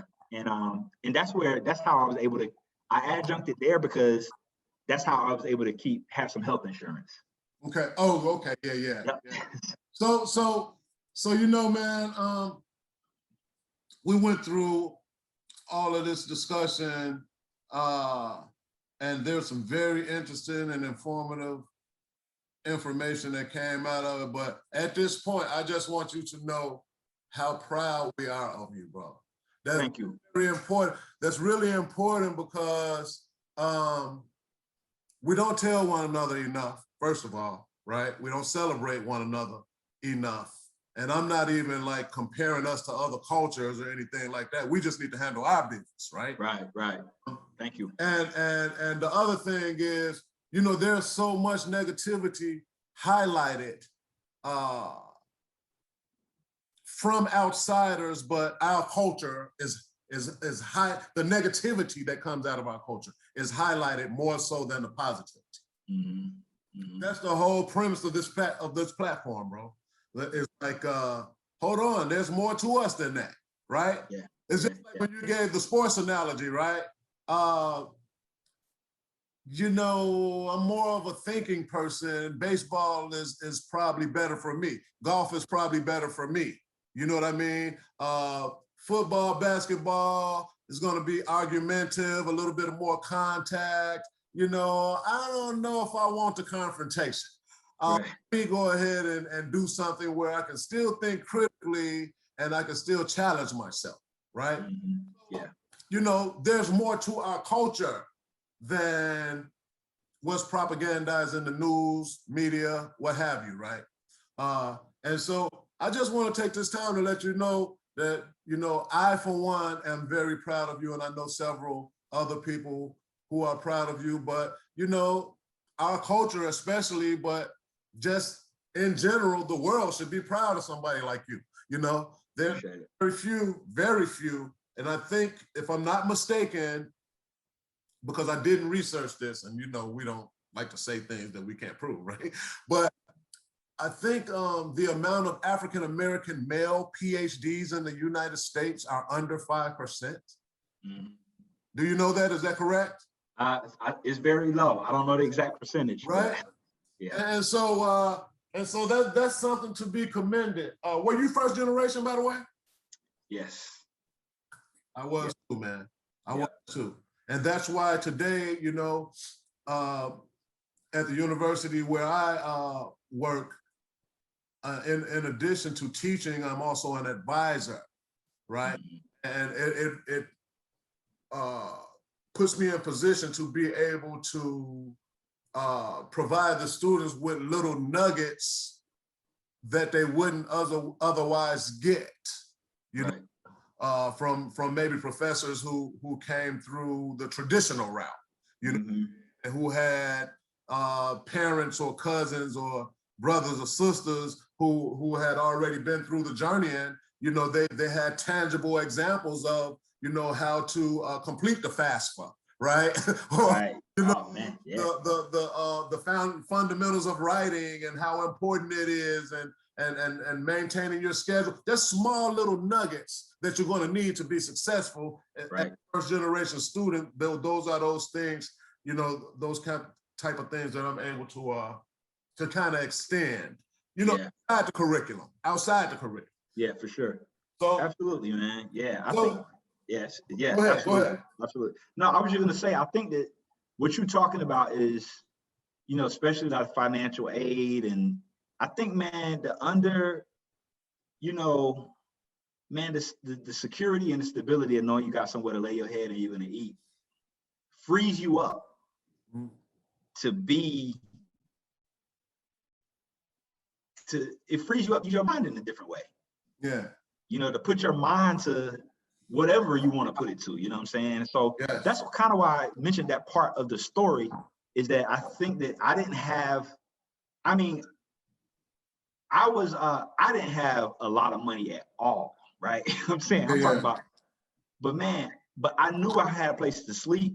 Yeah. I knew I was gonna be able to eat. Yeah. all through graduate school. You know what I'm saying? So I didn't have the stress. I didn't have the financial stress that a lot of people had in their graduate experiences. You know what I'm saying? It's a major piece for me, man. Actually, it's just a major as you were mentioning that, I kind of smiled because, and the world should know this, right? There was a similar program here in Illinois when I was in grad school. It's called Diversifying Faculty Illinois, right? Look at the irony, right? And what happens with Diversifying Illinois, we call it the DFI, right?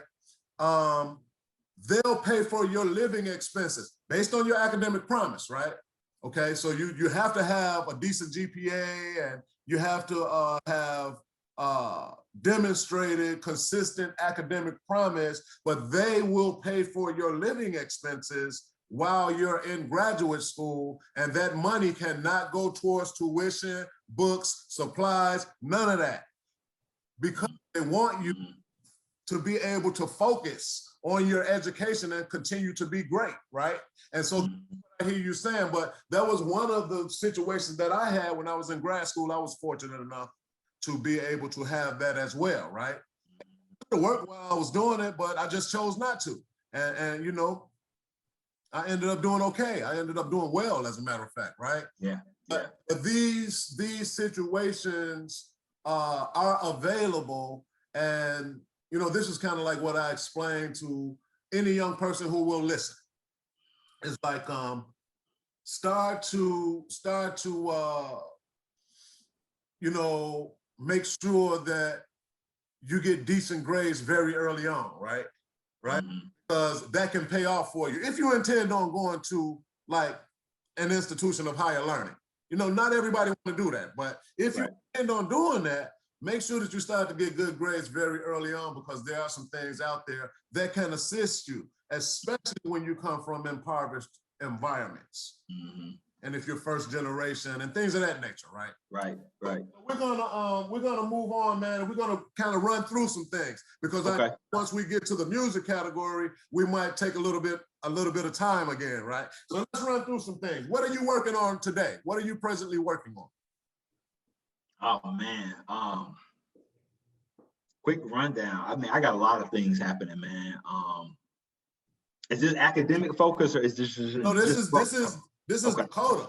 This is the academia is only one hat that you're wearing. Okay, cool. So some of the things, like literally today, we're working in our community garden. Before I came on the podcast, we have a garden that our block club manages in the neighborhood. So we putting our, food in the ground today, and I was actually repairing some benches and picnic tables and stuff like that we have in the garden for people to kick it. So do a little bit of that gardening and that sort of thing, and involve the kids. Our partner Shamika, we're all into growing our food and that sort of thing. So what else? Making music. I play guitar. Just been working on a lot of songs, writing a lot of new songs, and just enjoying that. Really reconnected with that in 2020. So been doing a little bit of recording. Also, I just finished up a children's book that'll be coming out at some point in the next 30 to 45 days. We're trying to work out the kinks with the website right now, so that we can make sure the taxes are withheld and this payment part of the book. It's called Magical Black Tears, a protest story. It's an exciting book that actually came to me in a dream in about 2015. And I woke up in the middle of the night when I had the dream, and I sketched the story out. And last year during the pandemic, I finally actually got to bring it to fruition. So I worked with a sister, a colleague of mine named Dominique Duval-Giat, and she is an artist, a visual artist, and she did the illustrations for the book. And we worked together on the story and everything. In addition, let me see, I have a book, an academic book coming out from Harvard Education Press called Stuck Improving Racial Equity in School Leadership. That'll be out like September 12th or September 15th.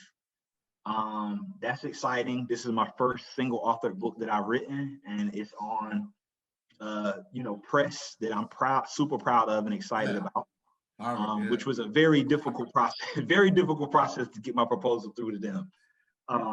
But yeah, so those are kind of some major things that are happening. Other than that, I think, I've been kicking it and spending time with neighbors and friends. Yes. My little guy, he's almost 5.5, as he would tell you, almost 6. Yeah. He plays T-ball, so I've been very active playing, taking him his T-ball lessons 2 times a week. Yeah. And working with him on catching and baseball basics and that sort of thing. Other than that, those are the main things that I'm working on right now. It's been an exciting year. You know what I'm saying? Yes. So those are the kind of major things that come to the forefront of my mind when I think about like what I'm working on.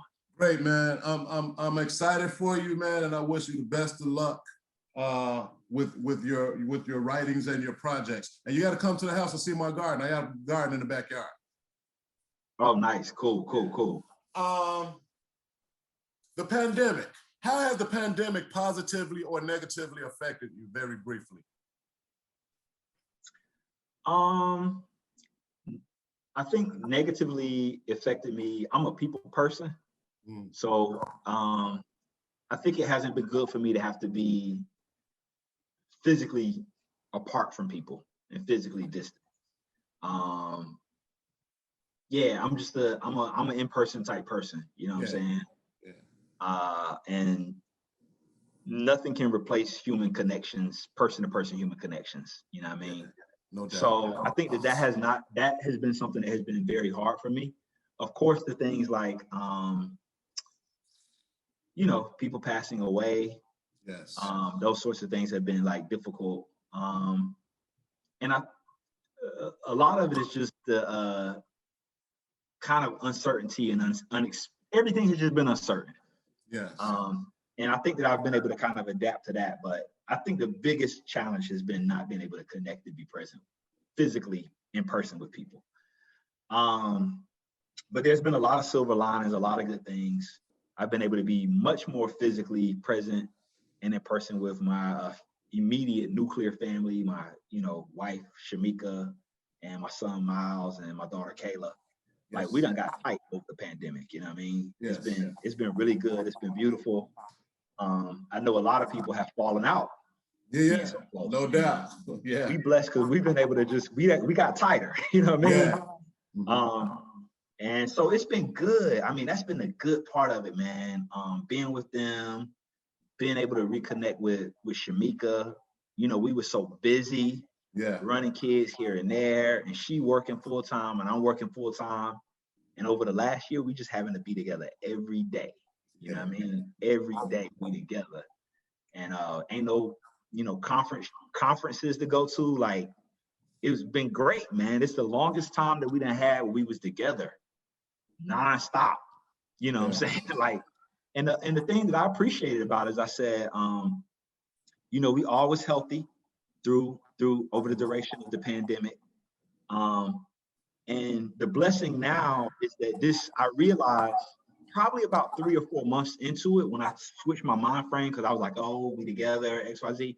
But then I realized that this is probably the only time in my life that I'll be able to spend this much uninterrupted time with my children, unless one of us is ill or sick. Yeah. You know what I mean? And so once that dawned on me, I was like, man, there's never gonna be a time probably where we just together for 8 months. Yeah. Every day, 24 hours. Right? You within a shout for 24 hours. I can yell your name for 24 hours, 8 months, and we can be there. You know what I'm saying? Because they gotta go to school. XYZ, we out, we doing our thing. So that's been the blessing, is to just learn how to be more present. And I think with that presence, man, it just unlocked so much, man, that I just like learned about my children and they, you know what I'm saying? Like, I just wouldn't have known who they are, really in a deep way, who they are, because, everything been so fast paced, and how our life is organized is that as soon as they was able to go to the daycare, they in the daycare for 8 hours. Yeah. You know what I mean? And so we really, like, we know them, but like, I feel like this year, like, I know these kids now. You know what I mean? And so I'm just really, really appreciative for that.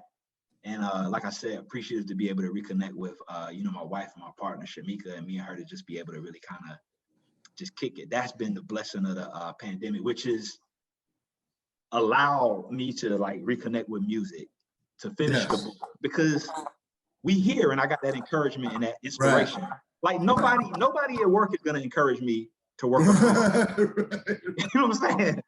Yeah. It's not happening. You know what I mean? Yeah. Nobody can do that. So that's really cool, man. Your wife is cool as well, man. I really liked her, man. The first time we met, she just has a cool vibe to us. And you have a beautiful family, Thank you. But yes, pandemic has been bittersweet. And it's just one of those things that we have to talk about. I mean, because, of course, like you said, we lost people and it had its downfalls, but, in the event that you use the time wisely, you can get some things accomplished, right? Yeah. If only cementing your relationships with your immediate family, you know what I mean? So yeah, that's pretty cool. So, what have you read lately? Man, you know what? Literally the last thing I read was an essay that I wrote for a book. I got it in the mail. That's legit. It was called the book is called Pandemic Parenting.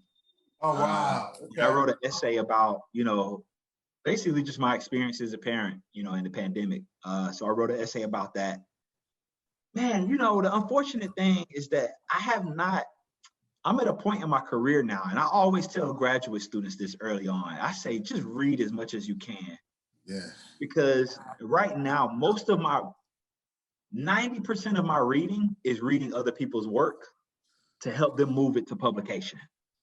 You know what I'm saying? It's like drafts. So I'm working on an edited book right now called Somebodyness, a call for dignity affirming education, with my colleagues Charity Anderson and Charles Payne. So we're working on this book. We're working on this edited book together. And so a lot of my reading is reading the chapter contributions for that, reading my students' work, their dissertations that they're working on, their proposals.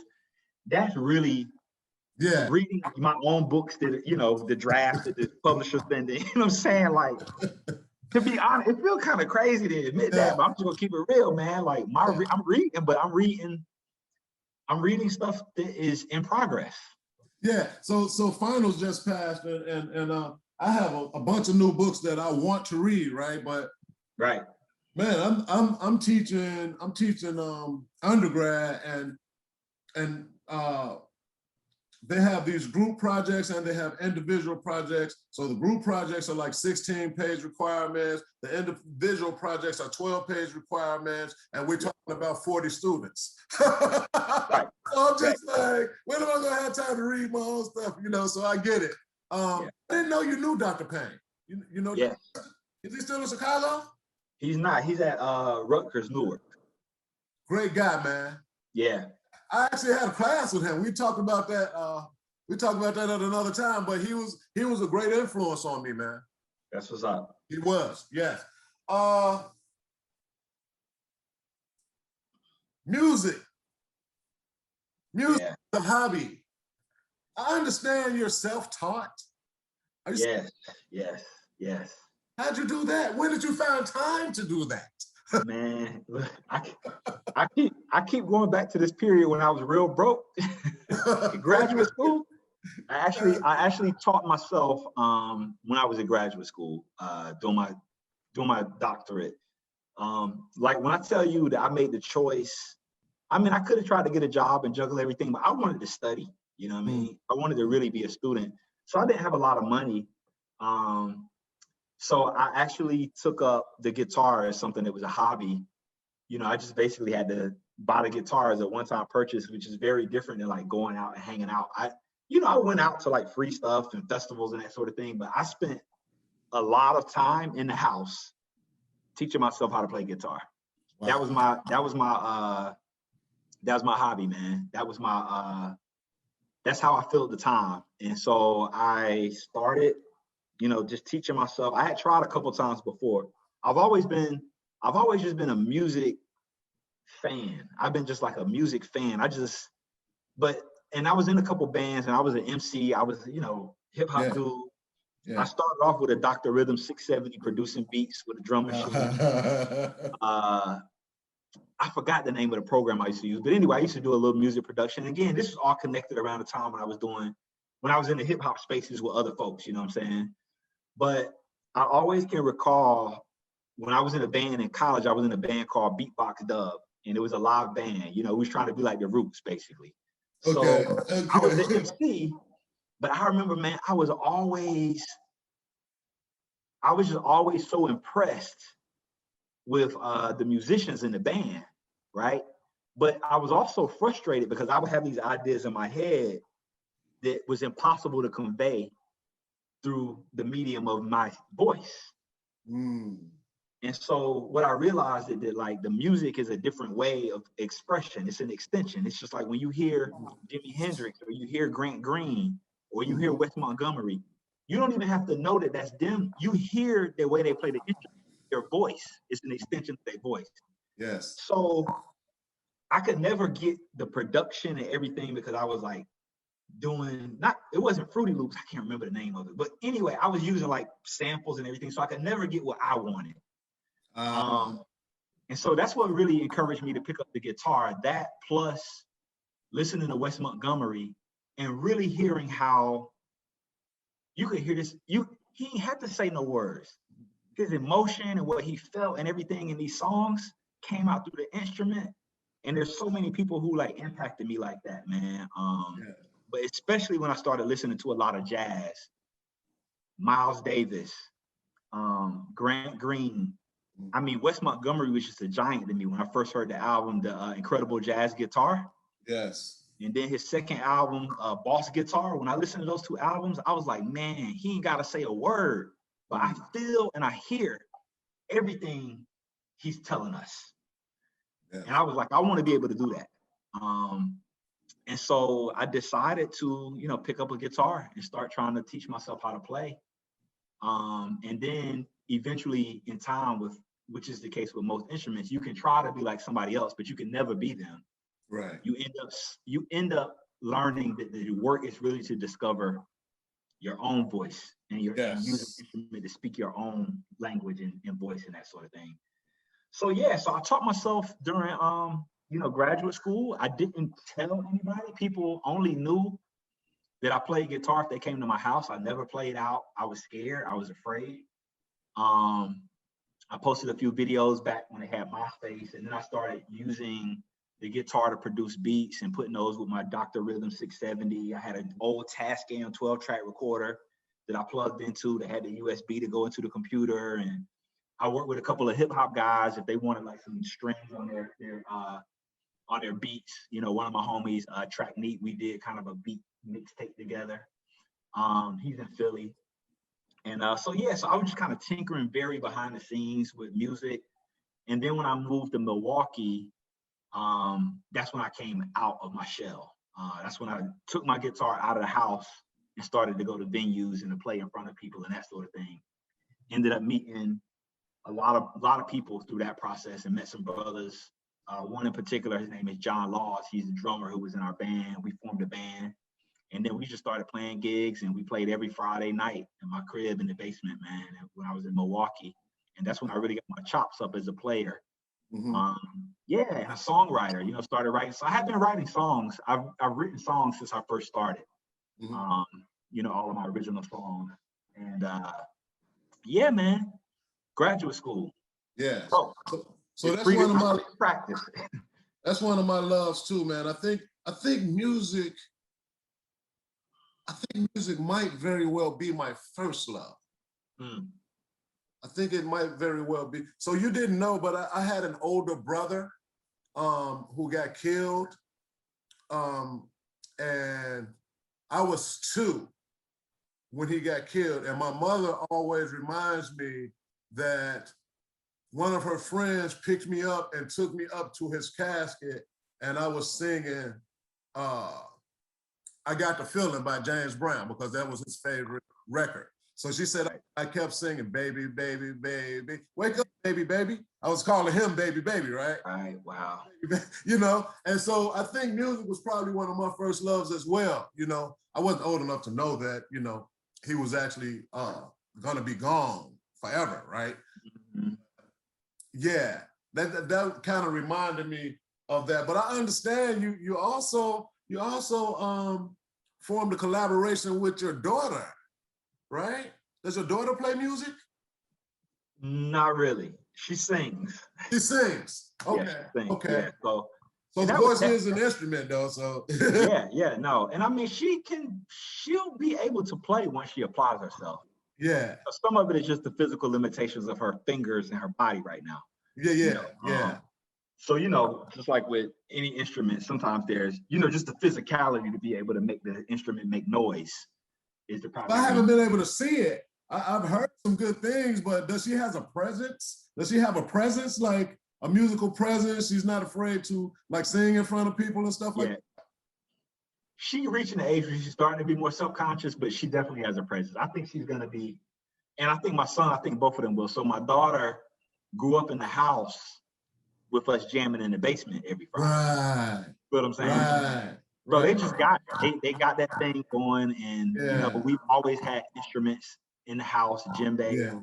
You know, even now, you know, my son likes to make beats on you know, the computer, but you know, they got the tap pads, and you know, I never have been the kind of parent where I say don't touch the stuff. You know what I'm saying? Yeah. I just try to teach them how to touch it. How to use it. But now when they friends come over, I'll be like, don't let your friends touch my stuff. Right, you know That's different, right? Yeah. So but they have, you know, they have their own instruments, you know, this, you know, the right size for them to be able to hold and stuff like that. But yeah, she sings, and she's actually on a couple of songs on the new project that we started recording. All of the stuff that we recorded is not going to be released. Yes. But we are going to release 2 singles. We're going to do an A side and a B side. Our goal is to get it on vinyl. And so she's on the A side track, which is called Family Matters. And she's singing on it, man, and she sounds good, yo. She sounds great. She has good timing, and she knows, you know, a little bit on the guitar. She knows how to play the major pentatonic and minor pentatonic scales. Okay. You know, can hit a few little chords here and there, but is musically inclined. Both of my kids are musically inclined. That's great, man. That's great. And when that comes out on vinyl, I need a copy. I've started back collecting vinyl, so I need a copy. I need to know when it comes out on vinyl. Can you tell us, the world, your top 3 favorite music genres, and just name an artist? And we're just going to rapid fire. We're going to rapid fire through this. Your top 3 genres of music and associated artists with each genre. This is very difficult for me. I know. Because but I'm gonna just rapid fire it off, just like you asked. Modal jazz. Okay. Modal jazz, West Montgomery. Okay. Hip hop, Outkast. Wow. Okay. And who's gonna argue with that? Okay. Man, I would say like soul, funk, James Brown, and I have to put Parliament Funkadelic in there too. Parliament Funkadelic, James Brown. Yeah, I'll let you cheat. Go ahead and cheat. Yeah, I just had to do 4. Somewhere in there. Wow. You know? Hey, man. That's interesting. That's interesting. Especially since you kind of grew up in the South, and then you went to Philly, and I can kind of see that Outkast answer, though. I can see that Outkast is, because I spent 10 years in Atlanta, so I saw them from the time they first started, you know, and throughout the duration of their career, man. So I get it. I get it, man. That's I didn't expect that one, but that was, man, I like that. I like that. Yeah, they're my ones, man. Those are my ones. So we know that you're a huge hip hop head. When we first met, you know, we kind of like went there, right? We were just, you know, we had a great time just talking about hip hop and especially the Carolinas hip hop and things of that nature. And so another rapid fire, bro. And you know about the 5 elements. You're well versed in the 5 elements. So who would be your Mount Rushmore of hip hop? And you're taking a person from each element. Oh, wow. Yeah. Yeah. Wow. Okay. Yes. I give you a little time on this. Yeah, I don't know if I got nobody in the graph. I'm not into that element as much. I know styles. Okay.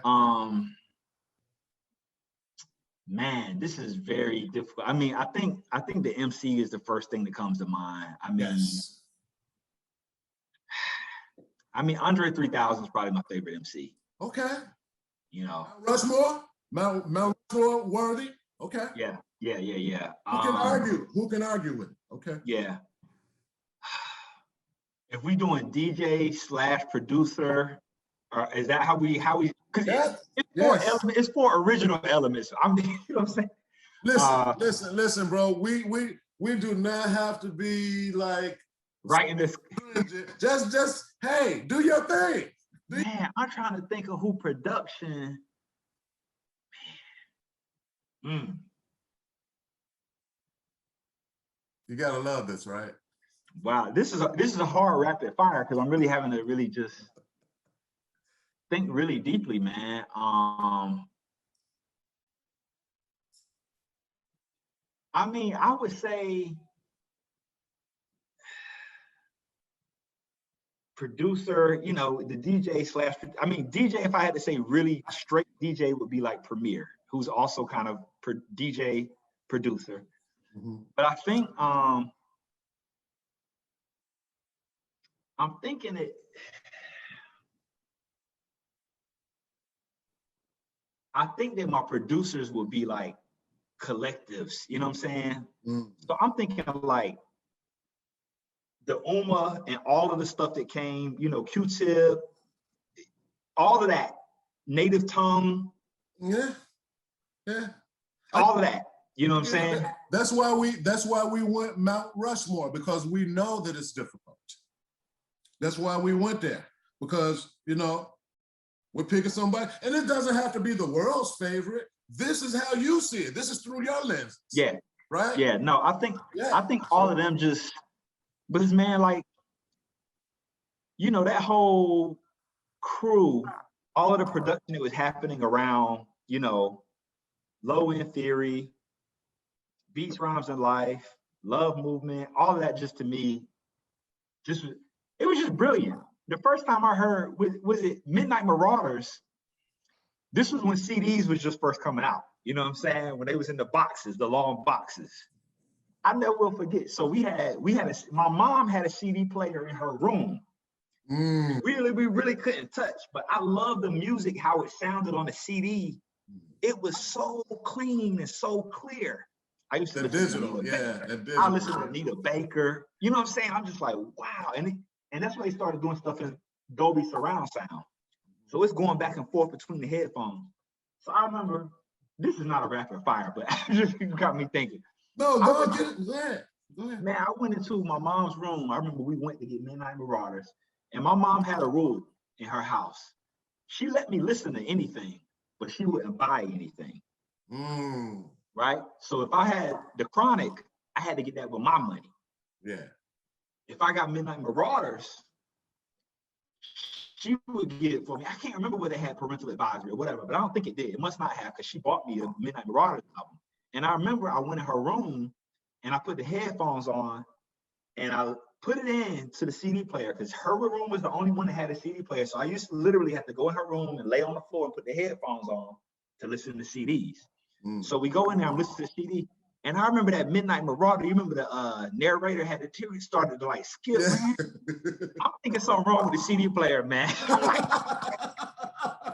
I'm like, I done messed up this CD player. I'm in trouble. You know what I mean? But my thing is that for me, which hip hop was gospel was played in my house all the time. You know what I'm saying? I grew up in a Christian household, so that was always present. But my own coming to being was through hip hop in terms of like, you know, me listening to aesthetics of what makes me move and how I move through the world. And I can't think of anybody who innovated and helped me hear the world differently or in a more expansive way is probably a better way to say than Tribe Called Quest production. Okay. So that's why I would say, because they just expanded me into jazz. So I wouldn't have got into listening to Freddie Hubbard if there was no Sucker Nigga by Tribe Called Quest. You know what I mean? Oh, yeah. So this is the thing, is like reading them liner notes and stuff.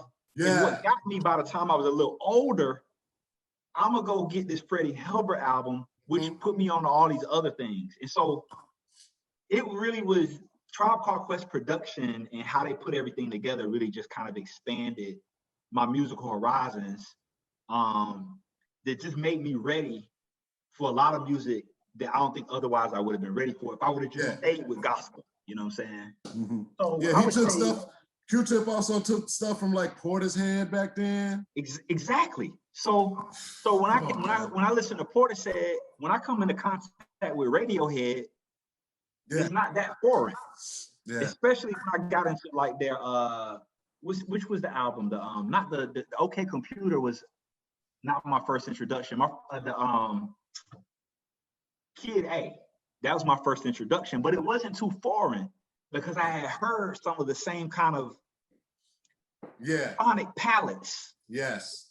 So it was a different plate in a different menu, but what they call it, you know, when you cook it, they say the holy trinity of some cultures have onion, green pepper, and garlic. So some kind of way the underneath of the palette was familiar, but it was a totally different genre. And I think that all of those Tribe Called Quest albums prepared me to have a musical palette to appreciate everything, including, for example, I think the combination of them and Outkast gave me the musical palette to appreciate just a vast range of different kinds of music. You know what I'm saying? So I'm not letting you get out of this, though. Okay. I'm not letting you out of this, bro. And I appreciate it, and you're exactly right. But we're asking for your personal Mount Rushmore. Yeah. Okay. The original 4. You can go to original 4. You don't have to go 5. But your original, thought was Andre, and then for production, you was kind of like Premier, kind of like, Q-Tip. I don't know. That's on you. Yeah. I would say Q-Tip / Uma. It's a lot of mystery around who was producing what. So right. That's why I say that camp. But whoever from that camp would be there for that. Graph, I really don't, not really into specific graph artists. I love the Philly style with the long letters. I think this was Corn. I don't want to mess this up on a podcast. Maybe it might have been Cornbread who initiated the long letters in Philly that you see. I'm not sure, but yes, I do like that Philly style graffiti as well. Yeah. It's different. Yeah. So whoever did that, which those people kind of are under the radar, whoever that style, whoever that is my Mount Rushmore tag. You know what I'm saying? Yeah. So I remember some of that stuff on the background, and this was very early, and Steady B's days. You remember Steady B, right? Yeah. I remember this is when I first kind of saw the Philly aesthetic in terms of graffiti, right? And because I liked Steady B a lot back then. You know? And yeah, so I get that. So your final one is who? And then if I have to do the element, B-boy, dancers, I would just have to again, it's hard for me to say a specific name because a lot of this is so much crew, right? I just think of crews, right? Yeah. I mean, you have to go with kind of, rock steady crew. Yeah. And partly, I mean, I would say because, my earliest recollections of kind of really seeing kind of was, Wild Style. And so just the style, those club scenes of Wild Style, that's what I think of when I think about the essence. Everybody loves Wild Style, man. Man, it don't get no better. I haven't met one person yet that loves hip hop that doesn't love Wild Style. Man, for me, that whole the club scenes that they shot and the club scenes in Wild Style, which I believe that was Rocksteady crew. Mm-hmm. That to me is the best b-boying and the purest b-boying, because b-boying eventually got to this point where it was so acrobatic and it was so much physicality that it didn't have style. Yeah. And at that particular time, it was like the style reigned supreme. It wasn't about whether you could do the fancy acrobatics. It was like you have style and you ain't always on the floor. You hit the floor just enough. You up rocking, you hit the floor just enough. And then you know when to come back up, which is different than how I see a lot of the b-boy ended up playing out. It's almost more like gymnastics and acrobatics a lot. Right. Which you can't teach style. No, you can't. And you're right, because it became so technical at one point that, I would notice subtle differences. Like when it was technical, they wouldn't even end their routine with like the classic arm fold. Exactly. That was gone. I'm like, okay, but I like the arm fold. Come on. Yeah, of course. I mean, cause like, look, man, because look, the thing about it is that when you stand up and do that arm fold, it's almost like, here's the style thing. Of course they was battling, but the coldest b-boys was battling themselves. Yeah. So stylistically, the style was when you got into that pose, that was you saying, I'm here. Yeah, this is my identity. Not I beat you. Yes. You standing up to say, I just did my thing. Look at me. This is my identity. This is my niche. Yeah. This is my uniqueness. Yeah. That pause is like, I've been doing all of this. I'm gonna stand up. Look at me. Yes. What? Is it what? Yeah. So, yeah. This is what I'm saying in terms of style. So I would just say that to me is just my favorite. And it's actually what I show my children. I take them back there to style, because I'm like, some of the stuff is really relatively technically, these people wouldn't be able to hang with a lot of the people. You can't hang with the folks that's doing stuff now, but style wise, and I mean, just the way that they move, and it's only this person it's almost like the music. It's the same thing. They have their body and they put it into use and speaking in a way that only that b-boy can speak. Yes. And that's what that pose is. That b-boy pose is, that b-girl pose is at the end of that routine. Is it like, this is me? So that's the era. So that would be my mountain. That would be my mountain. So that's why we have names like Crazy Legs that stand out to us even today, right? This name will stand out. Rocksteady Crew, the name will stand out to you even today, right? Right. That's exactly why. Hey, listen, man. Boy, what a great time we had today, man. We have this final section, which has quickly become a crowd favorite, man. And it's called Bring Some Weed, I Got a Story to Tell, right? Okay. Basically what happens is we afford our guests the opportunity to tell a story of their choice, no matter what the story is. And you don't have to smoke weed to qualify to tell the story. Right. Because the original name of the section is Bring Some Weed, I Got a Story to Tell, after Biggie, of course. And, right. Oh, yeah. And then I always add the part, and I don't even smoke. So, Now's your time, brother. Now's your time.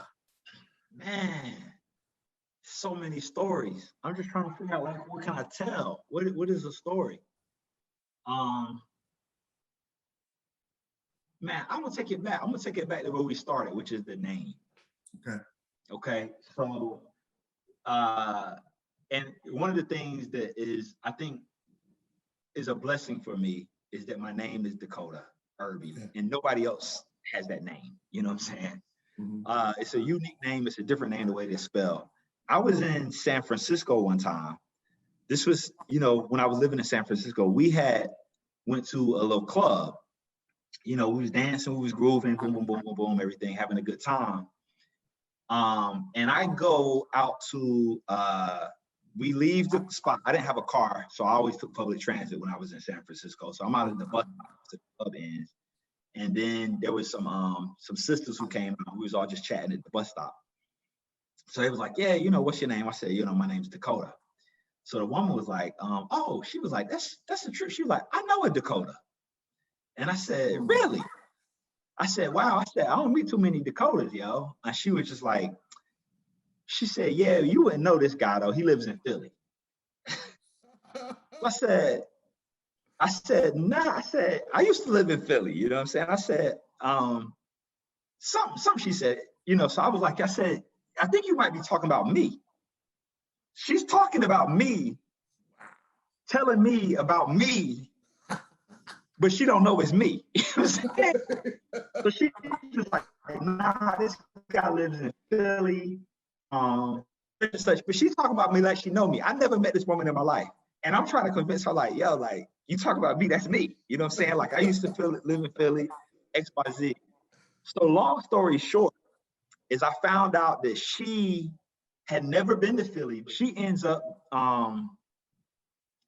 meeting me and saying, yo, I know a guy named Decoteau, and ended up, she was talking about me. She thought she knew me, and she was telling me about me, and she didn't know me. So it's interesting. I just tell that story because it's like 6 degrees. It's probably less than 6 degrees of separation now that we got the internet, and the world is small.